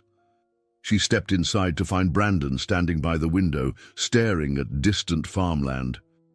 His jaw was set, eyes reflecting a swirl of anger and determination. What happened? She asked gently. He turned, forcing a tight smile. They're calling for a formal vote in 2 days. If I lose, I'm out as CEO. Her stomach churned. But you have the controlling shares, right? Yes, but enough no votes, and they could override even a majority share position. It's complicated corporate bylaws. His fists clenched. Arthur's aiming for a coup. My father's loyalists might back him. She moved closer, fighting the urge to hold him. What are you going to do? He exhaled, shoulders slumping. I'm going to fight, but I have to gather allies, show them the viability of a more ethical approach. It won't be easy. Arthur's pushy, and people fear losing money. She reached for his hand, meeting his gaze firmly. "You're not alone." A flicker of gratitude softened his eyes, though shadows still clouded them. "Thank you. I'm worried this will get messy, and John's lurking somewhere with who knows what threats." A knock on the doorframe startled them. Naomi stood there, looking uncertain. "Brandon, could we talk privately? Maybe there's a path forward without burning bridges." He glanced at Alice, who squeezed his hand before stepping aside. "We'll figure this out," she whispered, then slipped into the hall to let them negotiate. Left on her own, she felt the tension burrow deeper into her bones. Loyalties were shifting, alliances forming. With everything on the line, Brandon's company, John's threats, her own fragile hopes, she feared the worst was yet to come. Yet beneath the worry lay a stubborn spark of resolve. She would stand by Brandon just as he had stood by her. Even if the path ahead was riddled with obstacles, she refused to abandon him. Because sometimes the greatest bonds form when everything else is falling apart. Sunlight streamed through the tinted windows of Brandon's office the next morning, casting long rectangles across the floor. Alice stood by the window, arms folded, watching employees hurry through the corridors below. She sensed a shift in the atmosphere, as though everyone felt the undercurrent of the upcoming board vote. Tensions were high, loyalties uncertain. Brandon paced by his desk, phone pressed to his ear for the third time that hour. "I understand, Harvey," he said, voice tight, "but I need your support on this. You know my father's methods weren't sustainable." A pause. "Yes, I'll consider your concerns. We can't keep choking out the smaller farms." His jaw tightened. "Thanks. Please, think it over." He ended the call with a sigh. Alice approached, resting a hand gently on his shoulder. "Harvey's not convinced." Brandon shook his head, dropping into the chair. "He claims he believes in my vision, but profits are down from the last quarter.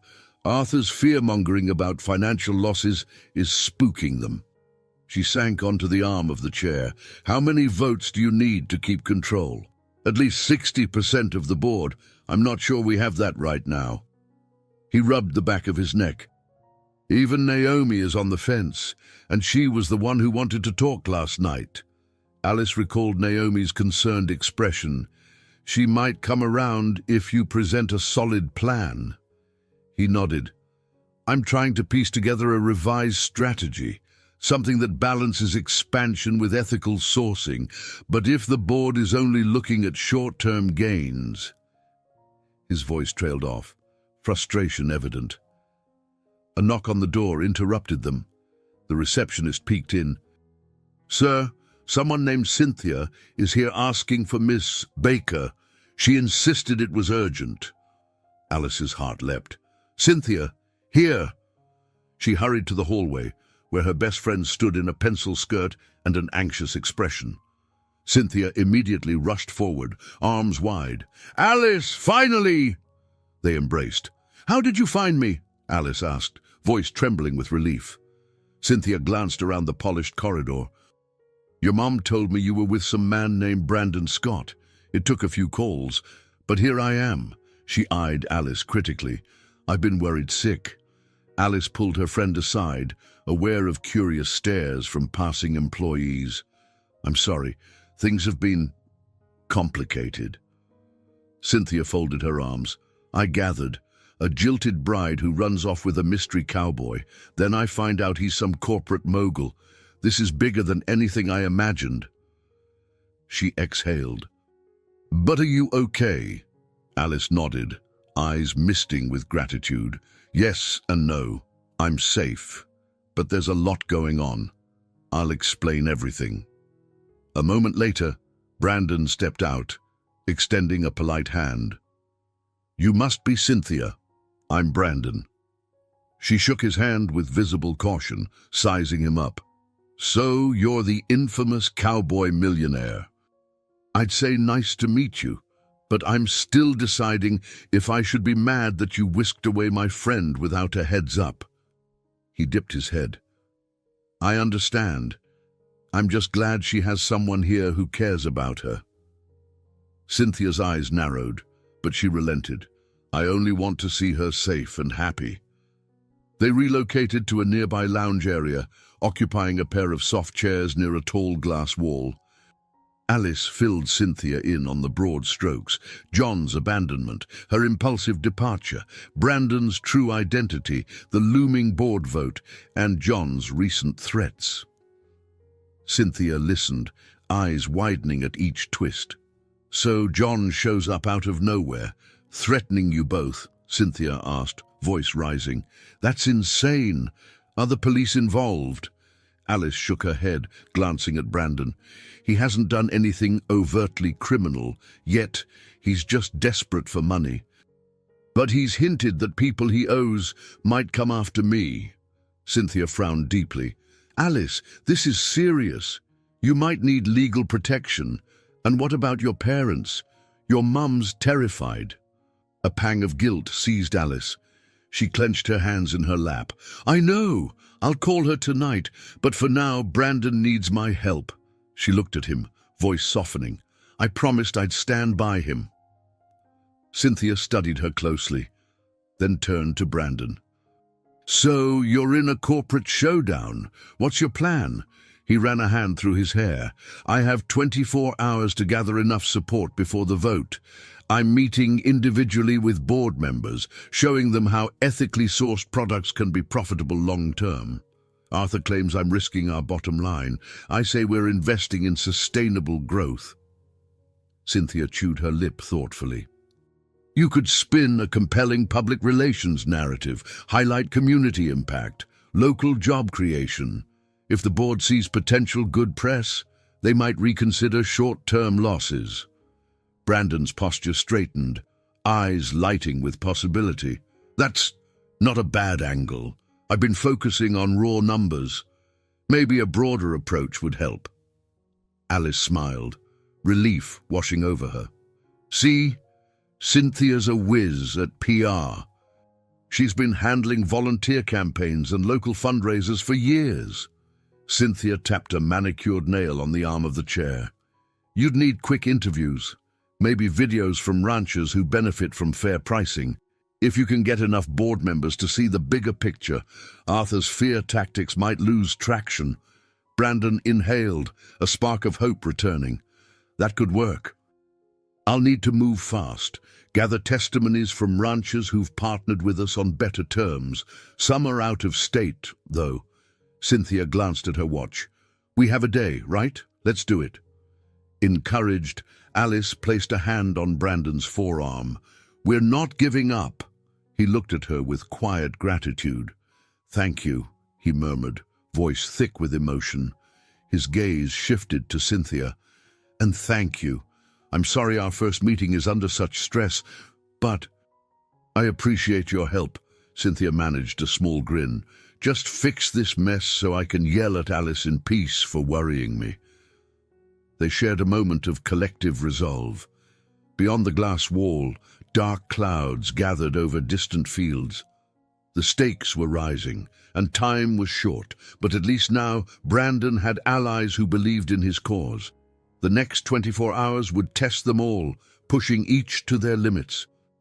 Yet the seeds of a plan took root, offering a glimmer of hope amid the storm. That afternoon, a whirlwind of phone calls and frantic emails took over the office. Brandon set up a temporary workstation in a vacant conference room, large windows overlooking the bustling city. Cynthia paced near a whiteboard, scrawling lists of names, ranchers, local business owners, and community leaders who might speak in Brandon's favor. Alice typed furiously on a laptop, drafting outreach messages. Naomi hovered by the door, arms crossed. "I still have doubts, Brandon, but seeing the effort here, maybe you're onto something." He paused, leaning against a table.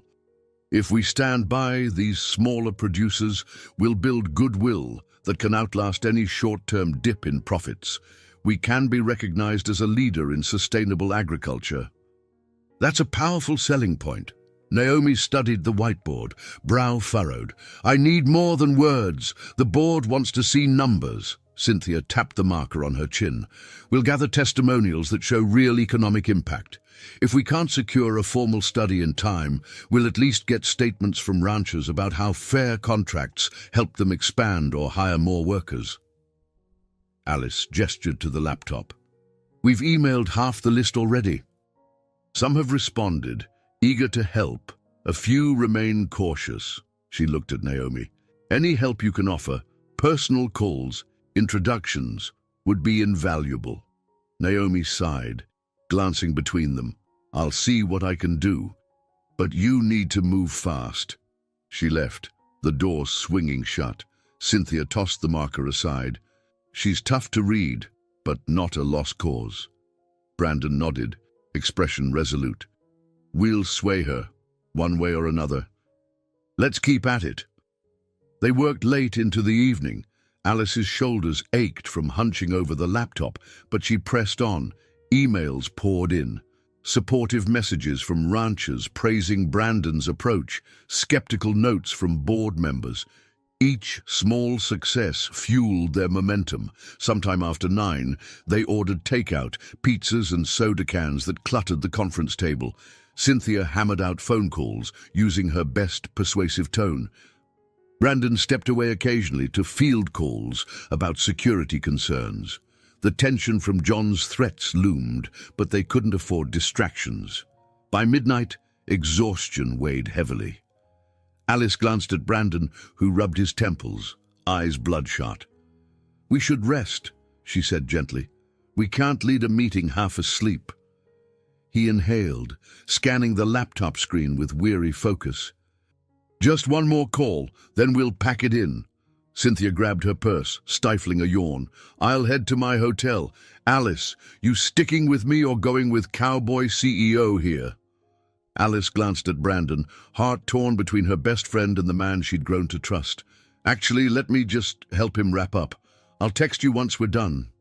Cynthia eyed them knowingly, but nodded. All right, don't stay too long. Big day tomorrow. She left, softly closing the door. A hush fell. The city outside twinkled under moonlight, skyscrapers reflecting each other's lights.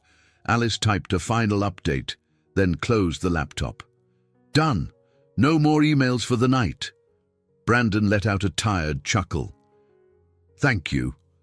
He pushed off the table, stepping closer. You've done so much these past hours.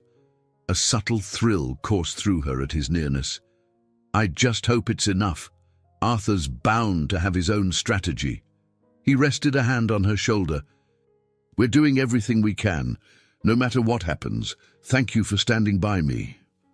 She looked up, meeting his gaze. Worry and gratitude swirled in his eyes, drawing her closer. I wouldn't be anywhere else. A beat of silence passed. Then he brushed a strand of hair behind her ear, a gentle, hesitant gesture. Warmth flooded her cheeks. The tension that had simmered between them felt suddenly tangible, like a thread stretched taut. Her breath caught. She remembered every moment of comfort he'd given since the day he found her by the roadside. Before she could overthink, he leaned in, resting his forehead gently against hers. She closed her eyes, heartbeat thrumming, and a wave of emotion rose in her chest. Relief, fear, longing. She could practically taste the moment's vulnerability. Then, quietly, he touched his lips to hers, soft, searching. A spark ignited, and she pressed closer, letting the exhaustion and fear melt away. For a moment, it felt like they'd found a hidden refuge in each other. When they finally pulled back, his eyes shone with a raw honesty that made her knees weak. He faltered, searching for words. Alice, I want to see where this can go. But I also know tomorrow could change everything. She swallowed, voice trembling. Yes, it could. But for tonight, I'm here. He nodded, gently kissing her forehead, a fleeting tenderness that left her breathless. Let's get you home safe. We'll pick up tomorrow." They packed their materials and left the silent office, passing darkened cubicles and turned-off computers. The weight of the looming board vote pressed down, but in that single moment of shared intimacy, she felt a fragment of hope stronger than any fear. Outside, the crisp night air wrapped around them. He escorted her to a waiting car Cynthia had arranged, opening the door for her. As she climbed in, their eyes locked one last time, a mutual promise unspoken. Tomorrow they would face a storm. Tonight they had the memory of that kiss to carry them through. Morning dawned hazy, a muted sun barely piercing the cloud cover. Alice woke in Cynthia's hotel room, the thick curtains revealing only a sliver of the grey sky. Cynthia was already up, sipping coffee while perched on the edge of the bed, phone in hand. Alice rubbed her eyes. "What time is it?" "Almost 7. Brandon texted. He's already at the office," Cynthia reported, scrolling through messages. "He said some ranchers are willing to talk to the board via video conference. Others sent letters of support. Looks promising." Alice slid out of bed, rummaging for her clothes. A nervous flutter danced in her stomach. "The vote is at 2, right?" Cynthia nodded. "We have a few hours to finalize everything."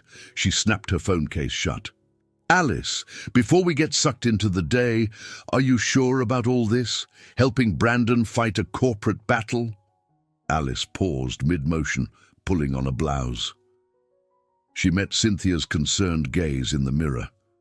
"I'm not 100% sure of anything right now, but I believe in him and what he's trying to do. He gave me a safe place when I was at my lowest. Now he needs me." Cynthia shrugged. "Just remember to take care of yourself too. Don't let his problems swallow you." Alice murmured a thanks, touched by her friend's concern. They hurried through their morning routine, hopped into a taxi, and arrived at the skyscraper by 8. The building hummed with heightened energy, employees rushing around, hushed conversations in corners. Everyone seemed aware that today wasn't business as usual. They found Brandon in the same conference room from the night before, surrounded by half-empty coffee cups and scattered papers. He greeted them with a tired but genuine smile. "Thanks for coming. We've got video statements queued up for the board. Some big names in local agriculture are on standby to speak." Cynthia raised her eyebrows. "Efficient. How did you pull that off so fast?" He gestured toward the staff, bustling around him. "It turns out some people here believe in a more sustainable approach. They volunteered to help once I made my stance clear." Alice felt a surge of pride at the quiet leadership he'd shown. "That's fantastic." She stepped closer, lowering her voice. "How are you holding up?" His lips curved into a slight grin, eyes showing the fatigue beneath. "I'm managing. That kiss last night, well, it gave me some much-needed courage." A warm flush crept over her cheeks. She nodded, returning a timid smile. "I'm glad." Cynthia cleared her throat pointedly, drawing them back to the present. "We have a board to convince, remember?" Alice swallowed a laugh, diving into the flurry of last-minute prep. The morning blurred with activity, coordinating call times, printing copies of supportive letters, drafting bullet points for Brandon's final pitch. By noon, the tension was palpable, like the charged air before a storm. "Brandon," Naomi said, stepping into the room in her tailored suit, "the board members are gathering. You'll have about 20 minutes to present your case before the vote." He nodded, a flicker of nerves tightening his jaw. "We're ready." Alice followed him to the main boardroom, Cynthia close behind. They passed glass walls revealing anxious employees whispering among themselves. The hush in the hallway amplified the sound of her own heartbeat. Inside, the board sat around the long table. Arthur occupied a central seat, posture stiff, exuding an aura of authority. His gaze flicked over Brandon's casual slacks and rolled-up sleeves with disdain. But Brandon didn't falter. He moved to the head of the table, laptop in hand. Alice and Cynthia found seats against the wall. Arthur cleared his throat. "We'll keep this brief, Brandon." "The shareholders expect a decisive outcome," Brandon nodded, connecting the laptop to a large screen. "I won't waste your time." He cast a glance at Alice, who offered a reassuring nod. Taking a calming breath, he launched into a concise presentation that outlined the long-term benefits of fair partnerships with smaller ranchers: community growth, brand loyalty, diversification of supply chains. He sprinkled in data from newly gathered testimonies. Crisp video clips played, ranchers praising the company's fair contracts, explaining how it helped them expand operations and hire local workers. A noticeable shift rippled through the room as faces softened or leaned forward with interest. Even Naomi, perched near Arthur, seemed engaged. A few board members, likely in Arthur's camp, stiffened, arms crossed, but they couldn't deny the emotional resonance of seeing real people's livelihoods improved. When Brandon finished, a silence settled. He closed the laptop. "We can choose short-term gains at the cost of small farms, or we can invest in our roots. This company was built on family values. Let's not abandon them now." Arthur tapped a pen against the table, unimpressed. "A noble sentiment, but we must remain profitable. Smaller farms mean lower margins, riskier investments."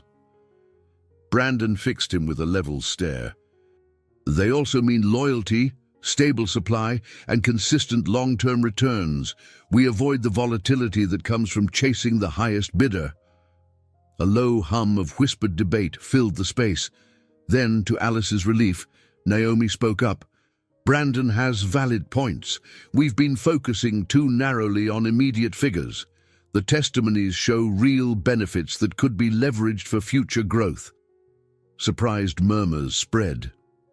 Arthur's expression tightened.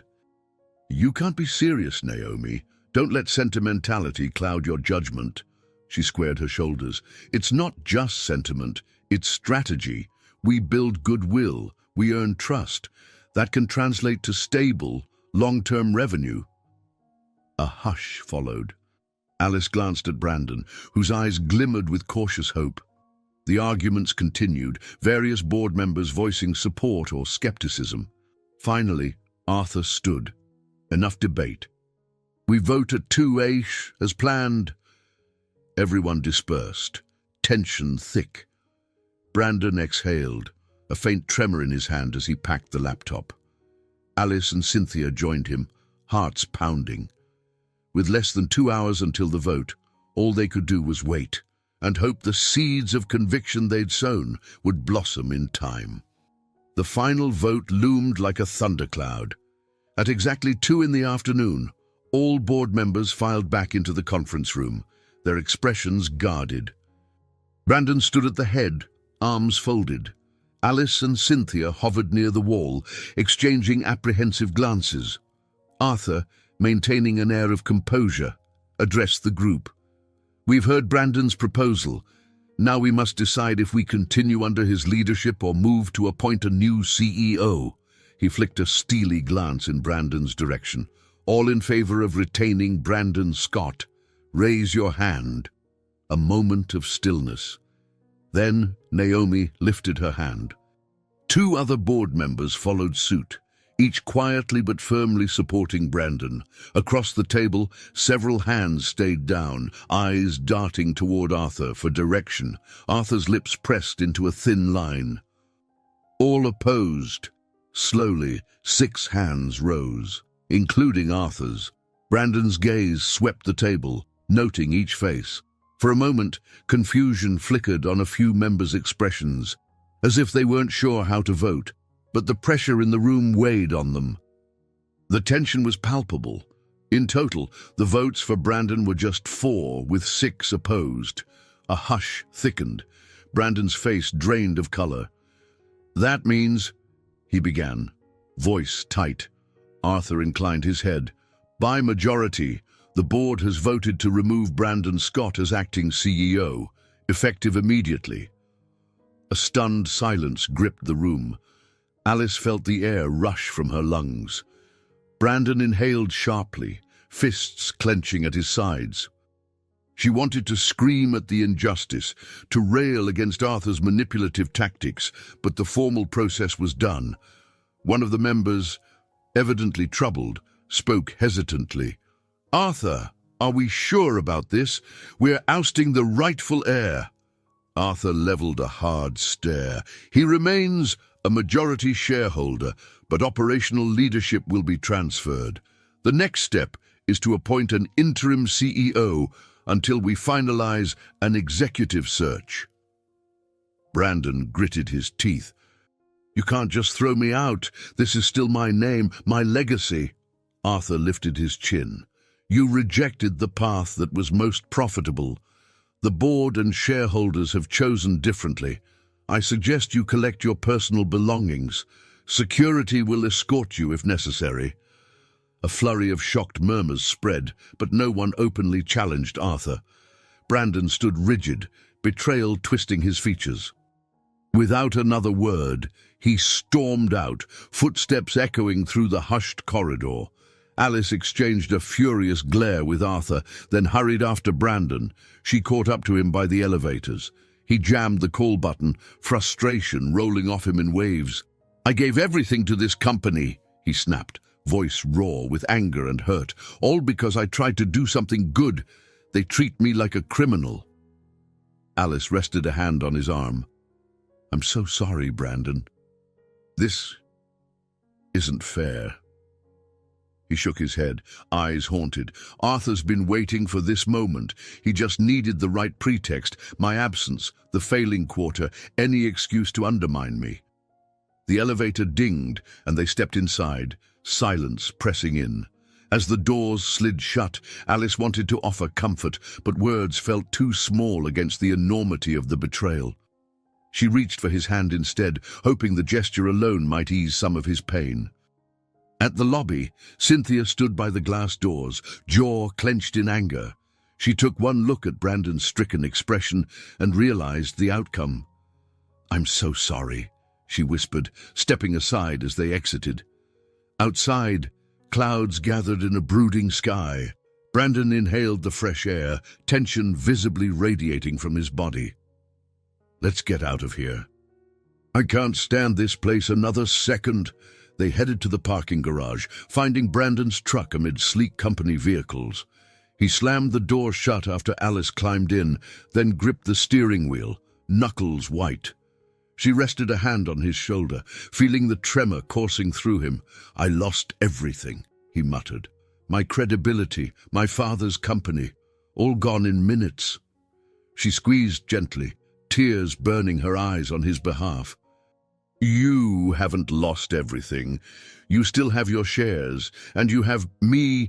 Cynthia's on your side too." It felt insufficient, but she had to say it. He started the engine, eyes distant. "Arthur will do anything to keep me from regaining control, and if John's threats blow up now, it's just another storm." His voice cracked at the edges. "I don't know what to do." She didn't have a ready answer. Part of her wanted to shout encouragement, but the weight of defeat was palpable. This was the company he'd grown up preparing to lead. Now he was shut out, forced to watch from the sidelines. No promise of "it'll be okay" could erase the raw sting of his loss. As they pulled onto the street, rain began to fall in a slow, steady patter, like tears the sky shed on their behalf. They drove in silence, the city's lights blurred by droplets on the windshield. Alice's heart ached for him, a man who fought for others and paid the price with his own position. The future looked bleak, overshadowed by Arthur's triumph and John's looming threats. Suddenly, Brandon spoke in a low tone. "I need to go back to Millstone Ranch, at least for tonight. I can't deal with the city or any of these people right now." She nodded, wiping at a stray tear. "Then let's go. We'll figure out the rest later." They headed for the highway, leaving skyscrapers and boardrooms behind. The sense of finality clung to them, as if the door to Brandon's old life had slammed shut. Everything they'd worked for felt hollow, undone by power plays and corporate greed. The only hope that remained was each other, and the uncertain promise of a new beginning somewhere beyond the horizon. They drove through a tapestry of glistening highways and rural back roads, the rain alternating between gentle drizzle and forceful sheets. By late evening, the truck rumbled onto the familiar dirt path leading to Millstone Ranch. The porch light glowed like a beacon against the dark sky, though the house itself stood in hushed stillness. Brandon parked under the weathered awning. For a moment, neither of them moved. Then Alice reached for the door handle. "Let's go inside." He nodded, eyes distant. They hurried through the rain, soggy shoes leaving a trail of muddy footprints across the porch. Inside, the house smelled of old wood and memories. Thunder rumbled in the distance, shaking the windows. Brandon flicked on a single lamp in the living room. Shadows danced across the worn furniture. "Feels like years since we left," he murmured. "Everything's the same, but I'm not." Alice removed her wet jacket, draping it over a chair. "Neither of us is." She hesitated, then laid a hand on his arm, wishing she could ease his suffering. He turned, gaze clouded with pain. "I can't stop thinking about how easily Arthur ousted me. Makes me question everything, my instincts, my leadership, all of it." A bitter laugh escaped him. "I tried to do the right thing. All it got me was betrayal." She swallowed hard. "You're not defeated, Brandon. You lost a battle, not the war." His eyes flickered with a flash of hope that quickly dimmed. "That company was my birthright, my father's legacy. I was never close to him, but I hoped I could honor the good side of what he built. Now I'm just a shareholder with no voice." Rain beat against the windows in steady pulses. She guided him toward the sofa. They sank into the worn cushions, the quiet punctuated by thunder's low growl. He pressed his palms to his eyes. "I feel empty, Alice." She reached for his hands, gently pulling them down so she could see his face. "You gave everything you had to something that turned on you. Of course you feel hollow. But remember your own worth. You don't need that title to be who you are." He studied her, words trapped behind the anguish in his gaze. Slowly, he let out a ragged exhale. "You're right, but it's hard to see beyond the loss right now." She wrapped her arms around his shoulders, drawing him in. He rested his head against her, letting out a shaky breath. The warmth of his presence contrasted with the chill of the storm outside. For a fleeting moment, she thought back to how lonely she'd felt after being jilted at the altar. Now, she recognized the same raw hurt in him, a sense of being cast aside. Silence enveloped them, the storm's symphony their only backdrop. Then gently, she asked, "What about John? He hasn't made a move yet, but with everything else crumbling, it's a ticking time bomb." Brandon's posture tensed. "I know. If he's truly tangled in dangerous debts, he might do something reckless." He pulled away, running a hand through damp hair. "We need to be careful." She nodded, the weight of multiple problems pressing down. "Maybe we should alert the sheriff or at least file a report." "John basically threatened us." He frowned. "Without direct evidence of a threat, it's tricky, but maybe we should talk to local law enforcement, just in case." Lightning flashed, illuminating the windows for an instant. The old ranch house creaked, as if unsettled by the conflict swirling inside it. Alice stood shivering slightly. "Let's get changed. We're soaked and cold." They trudged upstairs, where the guest room and master bedroom lay musty from disuse.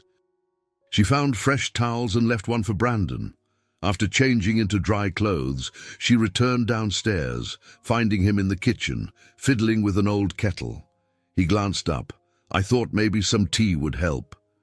Her heart clenched at the vulnerability in his expression. A man stripped of titles and illusions, searching for small comforts. She joined him, placing cups on the counter. "You're a good man, Brandon. Losing that CEO role doesn't change it." "And somewhere, deep down, I think you know that." He managed a faint smile. "You sure know how to make me believe it." They sipped tea, leaning against the counter in subdued companionship. Each rumble of thunder felt like an echo of the turmoil roiling inside them. Eventually, they drifted back to the living room. She sank onto the couch, a thick blanket draped over her legs. He settled beside her, shoulders bowed with exhaustion. "Thank you," he murmured, voice barely audible over the rain, "for being here when everything fell apart." She touched his cheek, thumb grazing stubble. "You were there for me when I was shattered. This is where I want to be." A flicker of longing shone in his eyes. He drew her closer, their foreheads nearly touching. She felt the tremor in his breath, the weight of sorrow mingled with the fragile hope that perhaps they could rebuild something new, together. He closed his eyes. "I'm scared, Alice." She pressed her lips to his brow, a tender kiss. "So am I." Thunder shook the house again. The storm raged on, relentless. But within its fury, they clung to one another, hearts pounding as one. It was the darkest night of Brandon's life, and perhaps of hers too. Yet in the depths of that darkness, they found a single, unwavering anchor, the quiet, steadfast bond they had forged against all odds. Dawn crept in through the ranch house windows, illuminating the dust motes dancing in the air. Alice stirred on the living room sofa, the blanket tangled around her ankles. She blinked, disoriented, until she remembered the events of the previous day. The crushing board vote, Brandon's ouster, the long drive through the storm. She found him in the kitchen, rinsing dishes in the old sink. A faint smile touched his lips when he saw her, though his eyes remained shadowed. "Hey," he said softly, "did you sleep okay?" She massaged her stiff neck. "As well as I could. You?" He shrugged, drying his hands. "Didn't sleep much. Too many thoughts." They lingered in the quiet, the old ranch settling around them like a guardian against the world's betrayal. Outside, a rooster crowed, and Bella nickered in the barn, reminding Alice of simpler routines. She wondered if returning to daily ranch chores might soothe him. But she saw the lines of tension across his brow, as though the weight of losing the company refused to let go. A gentle knock startled them both. Cynthia stood at the screen door, hair wind-blown. "I took an early flight and grabbed a rental," she announced, stepping inside without waiting for an invitation. "Brandon, I heard what happened. I'm sorry." He acknowledged her with a subdued nod. "It's not your fault." "Arthur had the votes." Cynthia set her purse down, scanning their exhausted faces. "I figured you'd both need backup, and, well, I couldn't leave my friend out here alone." Alice's chest warmed at her friend's loyalty. She poured coffee into mismatched mugs and handed one to Cynthia, who accepted it with a grateful sigh. "Thanks."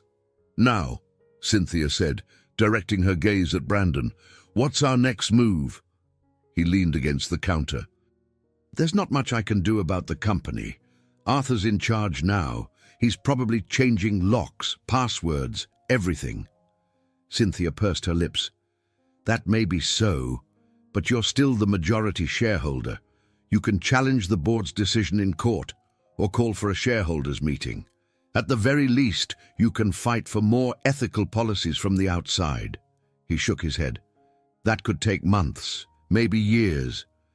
And Arthur will do damage in the meantime, cutting deals that hurt small ranchers." Alice set her mug down, determination sparking. "Then we look for a faster way. We gather supporters, ranchers, community members, anyone affected by Arthur's changes. We put public pressure on him. It might not reinstate you immediately, but it could slow him down." Cynthia tapped her chin. "Public opinion is powerful. If we expose how Arthur is stepping on the little guys, Shareholders might panic about a PR crisis. They could push Arthur to compromise. Maybe you could regain partial control, enough to protect these people. A flicker of resolve lit Brandon's eyes. So, basically rally the folks he's trying to sideline. Yes, Alice said. Use the networks we started. We have those videos and statements. With some organization, we can show the damage Arthur's direction will cause. Cynthia nodded eagerly. Plus, we can push for a second vote or an emergency meeting if enough stakeholders demand it. Arthur won't be able to ignore the uproar. Brandon's gaze landed on Alice, an unspoken question in his eyes. She stepped closer, pressing her palm against his arm. I'm in. 100%. If we can't do this from inside the company, we'll do it from here. He breathed deeply, the tension across his shoulders easing just a bit. You two never cease to amaze me, he said softly. Then a hint of a wry smile crossed his face. We'll need more hands. Naomi might still be sympathetic. Cynthia smirked. I'll reach out. It'll be a balancing act, but she might help if she sees enough support on our side. They quickly set to work. Brandon dragged a folding table into the living room, turning it into a makeshift command center. Alice grabbed a stack of notebooks. Cynthia opened her laptop. The old ranch house soon buzzed with calls and frantic typing. Between them, they patched through to ranchers who had once been enthralled by Brandon's fair deal vision. Many were outraged at his removal. Some expressed fear of reprisals if they spoke out. Still, a surprising number agreed to take a stand. The day wore on, the sun arcing high overhead. They hardly paused to eat, their momentum fueled by leftover determination and a shared sense of justice. Whenever Brandon wavered, face clouded with self-doubt, Alice or Cynthia nudged him forward, reminding him why they fought. He wasn't just a deposed CEO, he was a man of principle who refused to let greed crush local ranchers. By late afternoon, Alice's phone buzzed with a text. Her mother, again, pleading for details. Another from John, the first message she'd received in days. We need to talk, don't ignore me. A chill rippled through her. She showed the text to Brandon, who tensed. He's not letting go. We can't handle two battles at once, Cynthia said, scowling at the mention of John's name. But maybe we should at least let the sheriff know. Brandon pressed his lips together. He threatened you. It's time we stop playing nice. Tomorrow, we'll talk to the local sheriff. But tonight, let's finish rallying allies. Alice nodded, though unease prickled under her skin. John's threat loomed like a storm cloud just behind the horizon, overshadowed only by the immediate urgency of challenging Arthur's takeover. She silently prayed their combined strength could outlast every assault headed their way. Late in the evening, they stepped outside to breathe fresh air. The sky glowed with sunset hues, gold and lavender swirled across the horizon. Brandon slid an arm around Alice's waist. Tired as they were, a spark of determination united them. This was the threshold of a new fight, one they'd chosen to wage together, even if the odds seemed stacked. They watched the sinking sun paint the fields in a shimmering light, each ray a promise that dawn would bring one more chance to reclaim what they'd lost. Morning broke over Millstone Ranch with a hint of optimism. A crisp breeze blew in through open windows as Cynthia brewed coffee in the kitchen. Alice balanced her phone on speaker mode, talking to a local news reporter who might run a segment about Brandon's ouster and the plight of small ranchers. Brandon hunched over a stack of documents, double-checking each rancher's statement. But just as Alice wrapped the call, footsteps pounded on the porch. Brandon looked up, alarm flashing across his face. Someone's here. Alice rushed to the window. Her heart lurched when she recognized the figure outside. John. He stood on the porch, hands shoved deep in his pockets, gaze darting anxiously around. She heard Cynthia hiss a curse under her breath. Brandon strode to the door, yanking it open before John could knock again. "You've got nerves showing up here," Brandon growled. "We warned you to stay away." John raised his palms in a gesture of surrender. "Easy, cowboy. I'm not here to start trouble. I'm just out of options." Shadows under his eyes betrayed sleepless nights, and the tension in his posture revealed desperation. "May I come in?" "No," Brandon snapped, stepping onto the porch and pulling the door behind him, so Alice and Cynthia remained inside. But Alice pressed close to the doorframe, able to overhear. John's voice cracked with raw emotion. "You've heard about my debts," John said, voice low. "I owe 10 grand to some serious people. They threaten to come after me, or anyone linked to me, if I don't pay soon. I tried to get a loan from the bank. Nothing." Brandon's tone was steely. "You used Alice for money.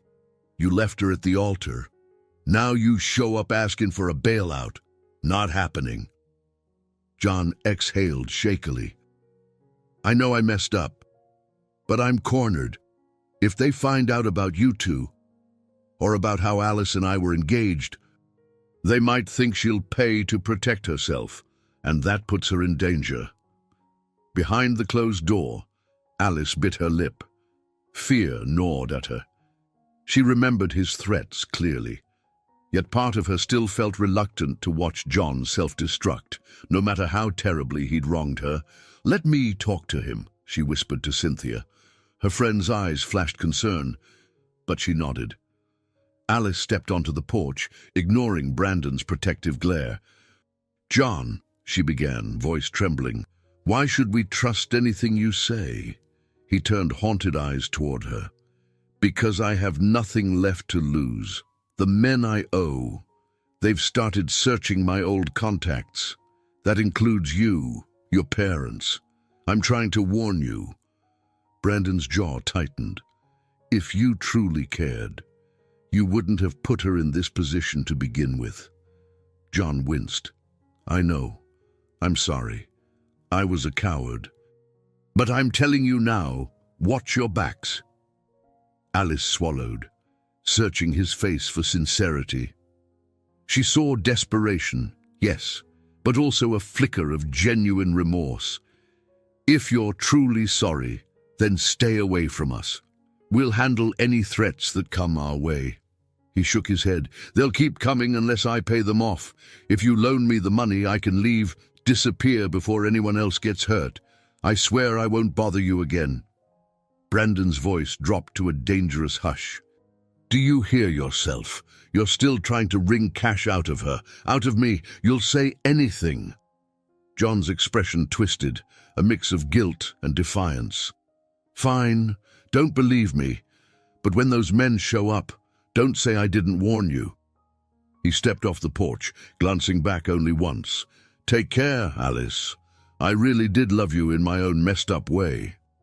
She watched him trudge to a battered sedan parked near the gate, her stomach a knot of conflicting emotions.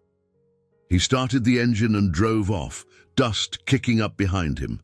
Brandon turned to her, worry etched across his brow. "You okay?" She managed a shaky nod, crossing her arms. "He put us all at risk, but I can't help feeling sorry for him." Cynthia appeared in the doorway, phone in hand. "We should call the sheriff now. Let them know about these threats. John might be honest about that part." Brandon nodded, letting out a breath he seemed to have been holding. "Agreed." He gently touched Alice's shoulder. "Come on, let's go inside and make the call." Back in the living room, they dialed the sheriff's office. Brandon explained the situation. An ex-fiancé with dangerous debts, potential threats to property or personal safety. The sheriff promised a patrol car would occasionally swing by, but they needed more concrete proof before taking action. The conversation ended with a courteous but non-committal reply. Alice set down the phone, exhaling frustration. "So we're basically on our own unless something actually happens." Cynthia put a hand on her back, guiding her to the kitchen table. "We'll just have to watch our surroundings. Stay alert." Brandon pulled a sheet of paper from his file of ranch contacts. We can't let this derail us. Arthur's still forging ahead at the company, and we're building momentum to push back. Let's keep pressing on. We'll just be careful. Alice mustered a courageous nod. Right, we can't let fear stop us.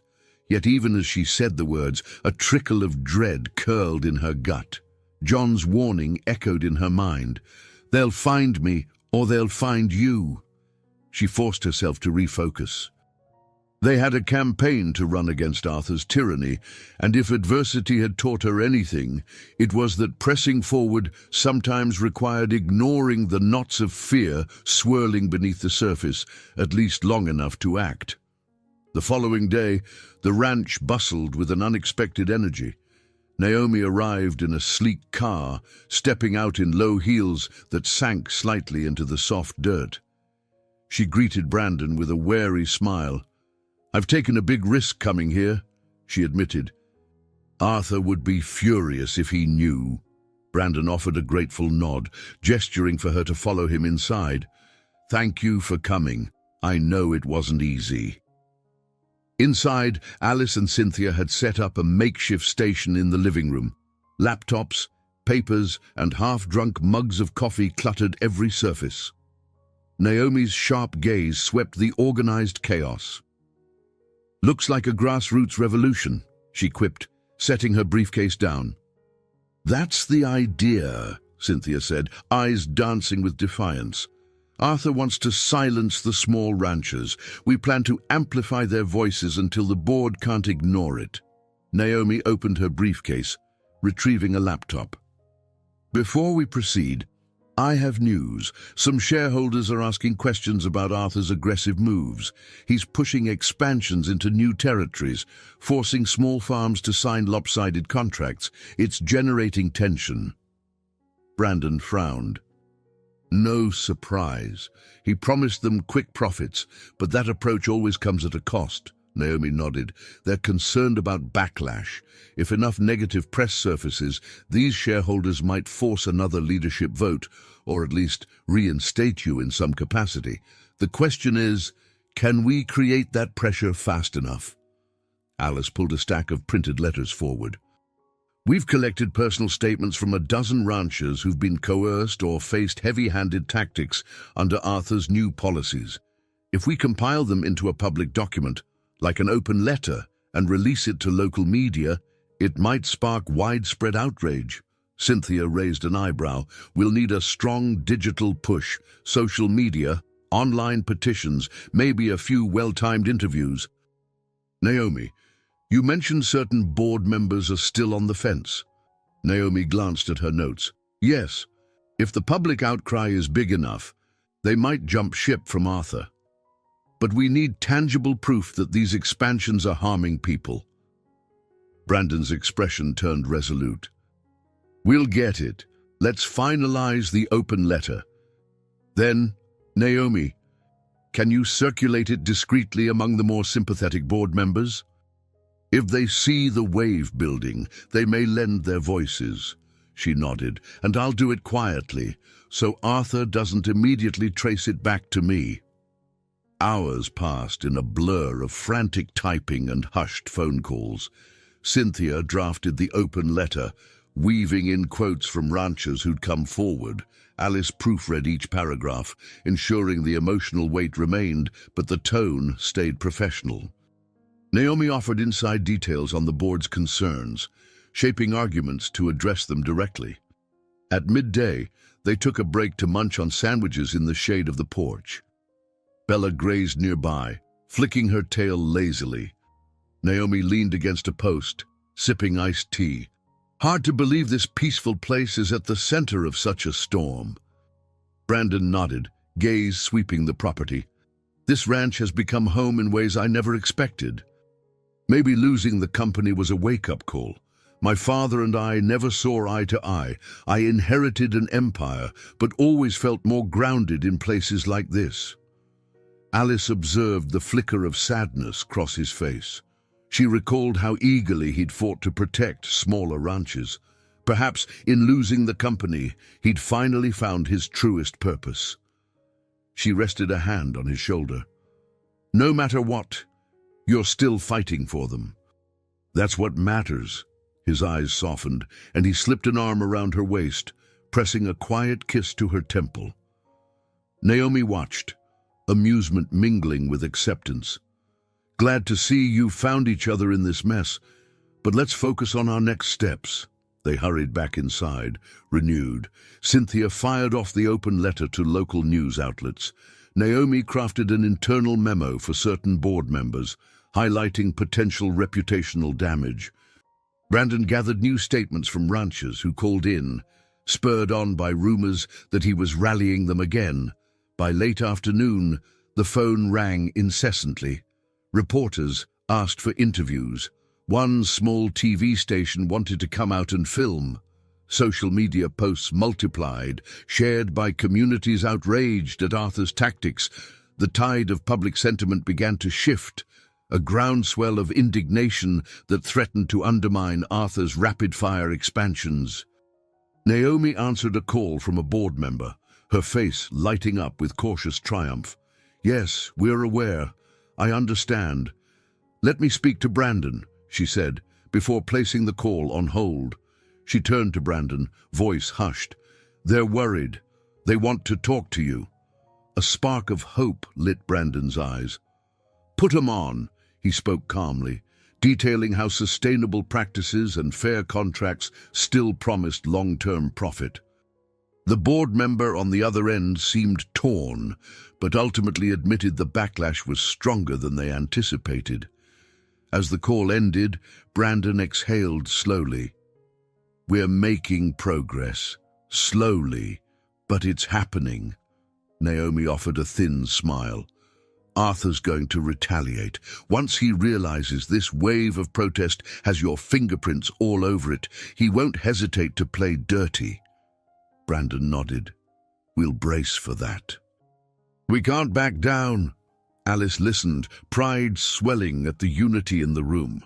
Their alliance felt unbreakable, but beneath the surface, she worried about John's lurking threats.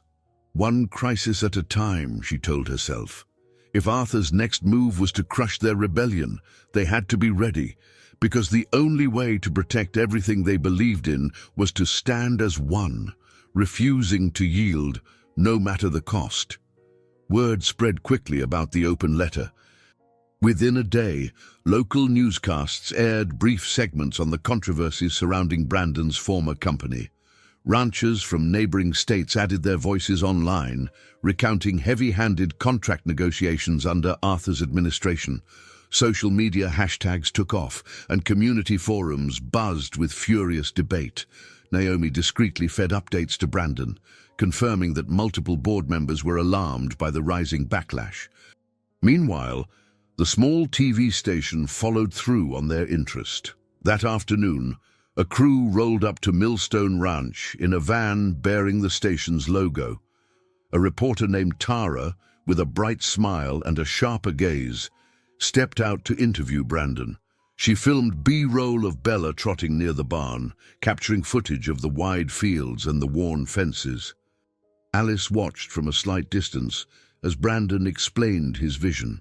A balance between profitability and ethical treatment of small producers. Tara listened intently, occasionally glancing at her notes.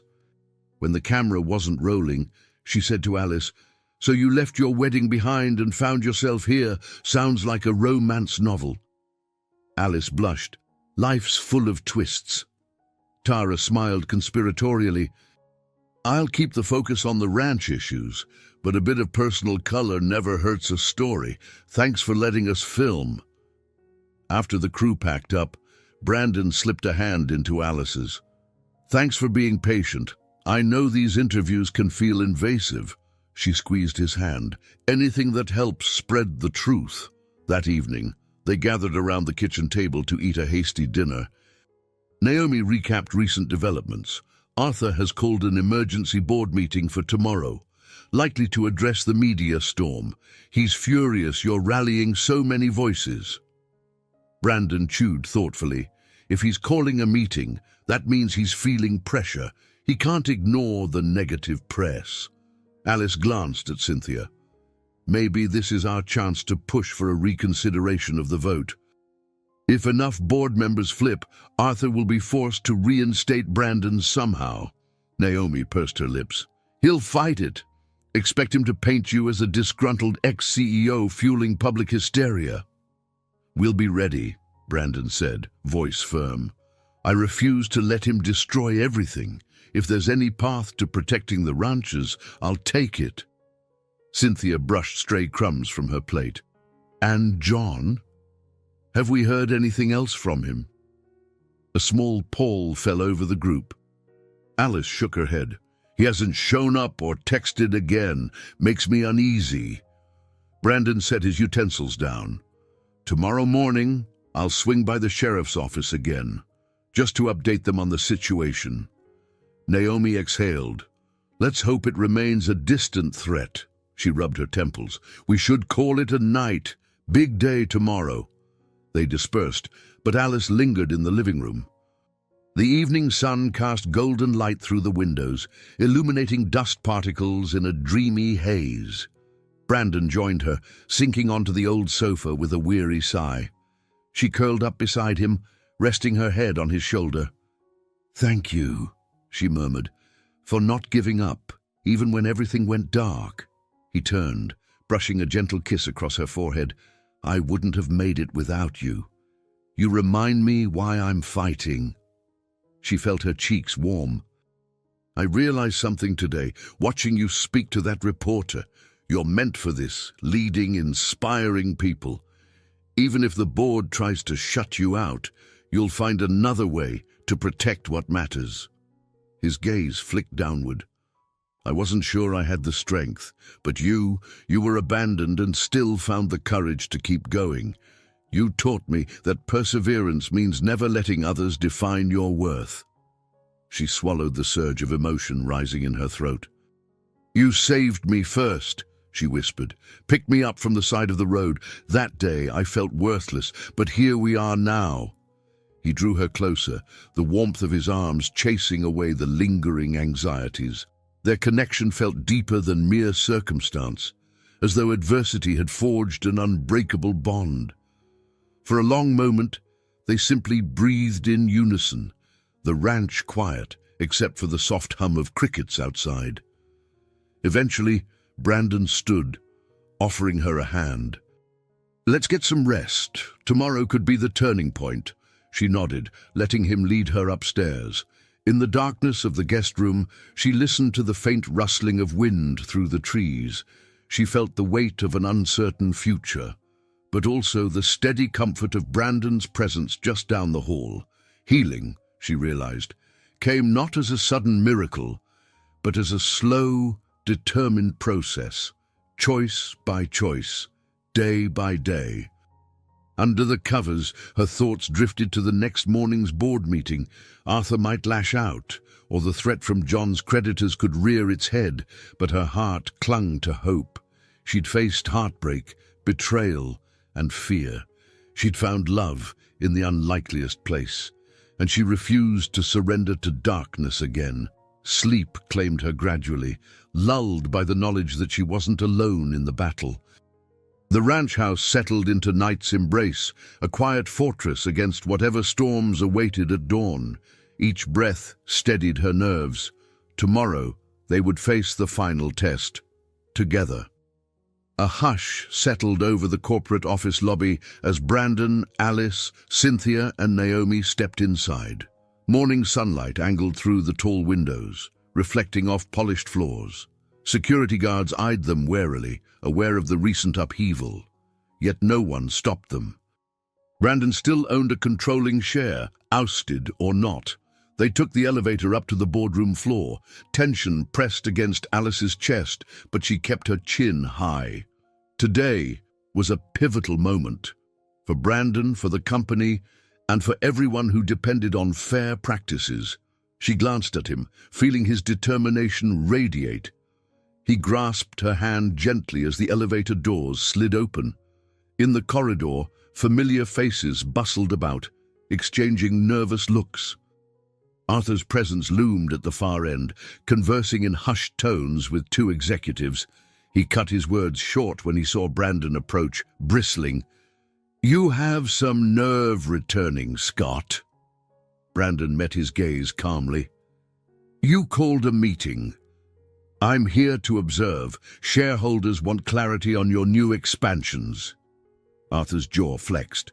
"Fine, but don't disrupt. We're here to address the uproar you caused with your media stunt." They stepped into the boardroom, filing to their seats. The table buzzed with anxious voices. Alice, Cynthia, and Naomi stood back, allowing Brandon the spotlight. Silence fell as Arthur took his place at the head. He cleared his throat. "We're here to discuss the negative press and the open letter. Some of you have expressed concern over brand damage. I assure you, my expansions are legal and profitable." A board member, Miss Kaplan, interjected. "Legal or not, the optics are terrible. Farmers are speaking out, claiming they've been strong-armed into unfair contracts." Arthur waved dismissively. "Exaggerations. They signed willingly." Another member shifted uncomfortably. "The outcry is growing. Our stock is fluctuating due to public distrust. Investors are asking questions." Arthur exhaled sharply. "That's why I propose a brief PR campaign. Reassure the public." Brandon stepped forward, voice firm. "A PR spin won't fix the fundamental problem. You're exploiting small ranchers. The open letter is just the beginning. I've seen the messages flooding in, and they're not exaggerations. They're desperate pleas." Arthur glowered. "You have no standing to speak here. You lost the CEO vote." Naomi cleared her throat. "He may not be CEO, but he's a major shareholder. He has every right to address these concerns." Alice noticed a few board members nodding, emboldened by the backlash. The tide was shifting. Brandon took a measured breath. "If we stay on Arthur's path, we'll crush local agriculture communities. Yes, we might see quick financial gains, but at the cost of our reputation and long-term stability. Ranchers will rebel, lawsuits could follow. The brand name will be tarnished." Arthur scoffed. "And you think your idealistic approach is better?" Brandon opened a file, passing around statements from ranchers. "It isn't just idealism. These are folks who thrived under fair contracts. They expanded, hired more locals, and remained loyal to us. That loyalty is priceless." The room buzzed with low murmurs as each board member read the testimonies. Ms. Kaplan looked troubled. "Brandon's right. If enough negative stories surface, we'll face boycotts, maybe government scrutiny." An older board member frowned at Arthur. "We never wanted to be the villain.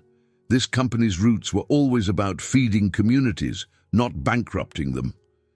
Arthur's face darkened. He glared at Brandon. "You orchestrated this fiasco to get your position back." Brandon squared his shoulders. "I'm fighting for the company's soul, not just a title. If you genuinely believe in our mission statement, to nourish communities with integrity, then we must change course." A tense pause followed. Then Mrs. Kaplan spoke up again. "I move for a re-evaluation of the leadership structure. Brandon's approach might be the only way to salvage our image. The fiasco Arthur's expansions triggered is bigger than we realized." Arthur slammed a hand on the table, face flushed. "You can't overturn the board's last vote just because the public got rowdy." A younger executive cleared his throat.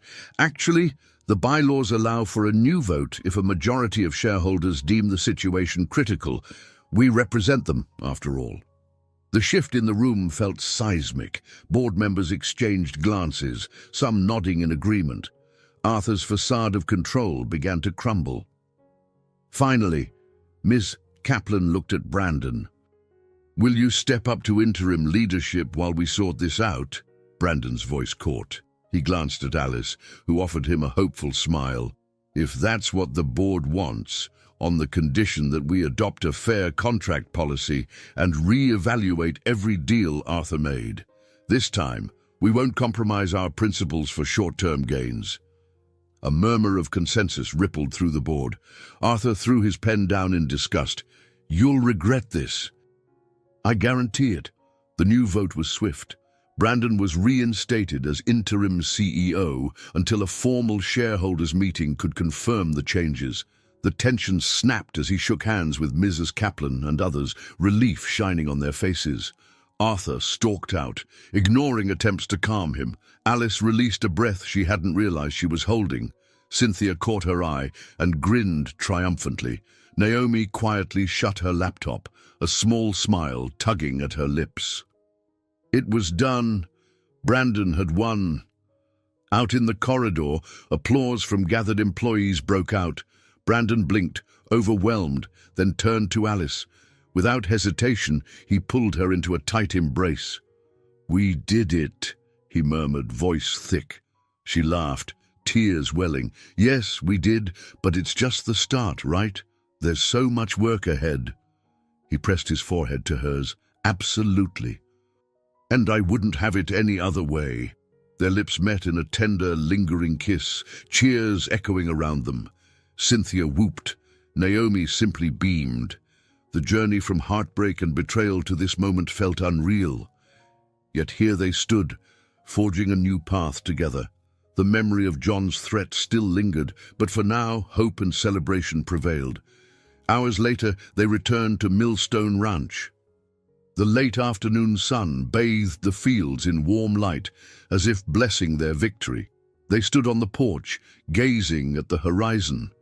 Brandon wound an arm around Alice's waist. She leaned into him, heart brimming with gratitude. From the place where her life had shattered, she'd found new beginnings. From the man who had lost everything, she'd found an unyielding protector. They watched the sky blaze with sunset colors. Gold, orange, pink, each hue a promise of tomorrow's dawn. The final image in her mind was not of a bride abandoned, but of two souls standing side by side, forging a future built on truth, resilience, and love.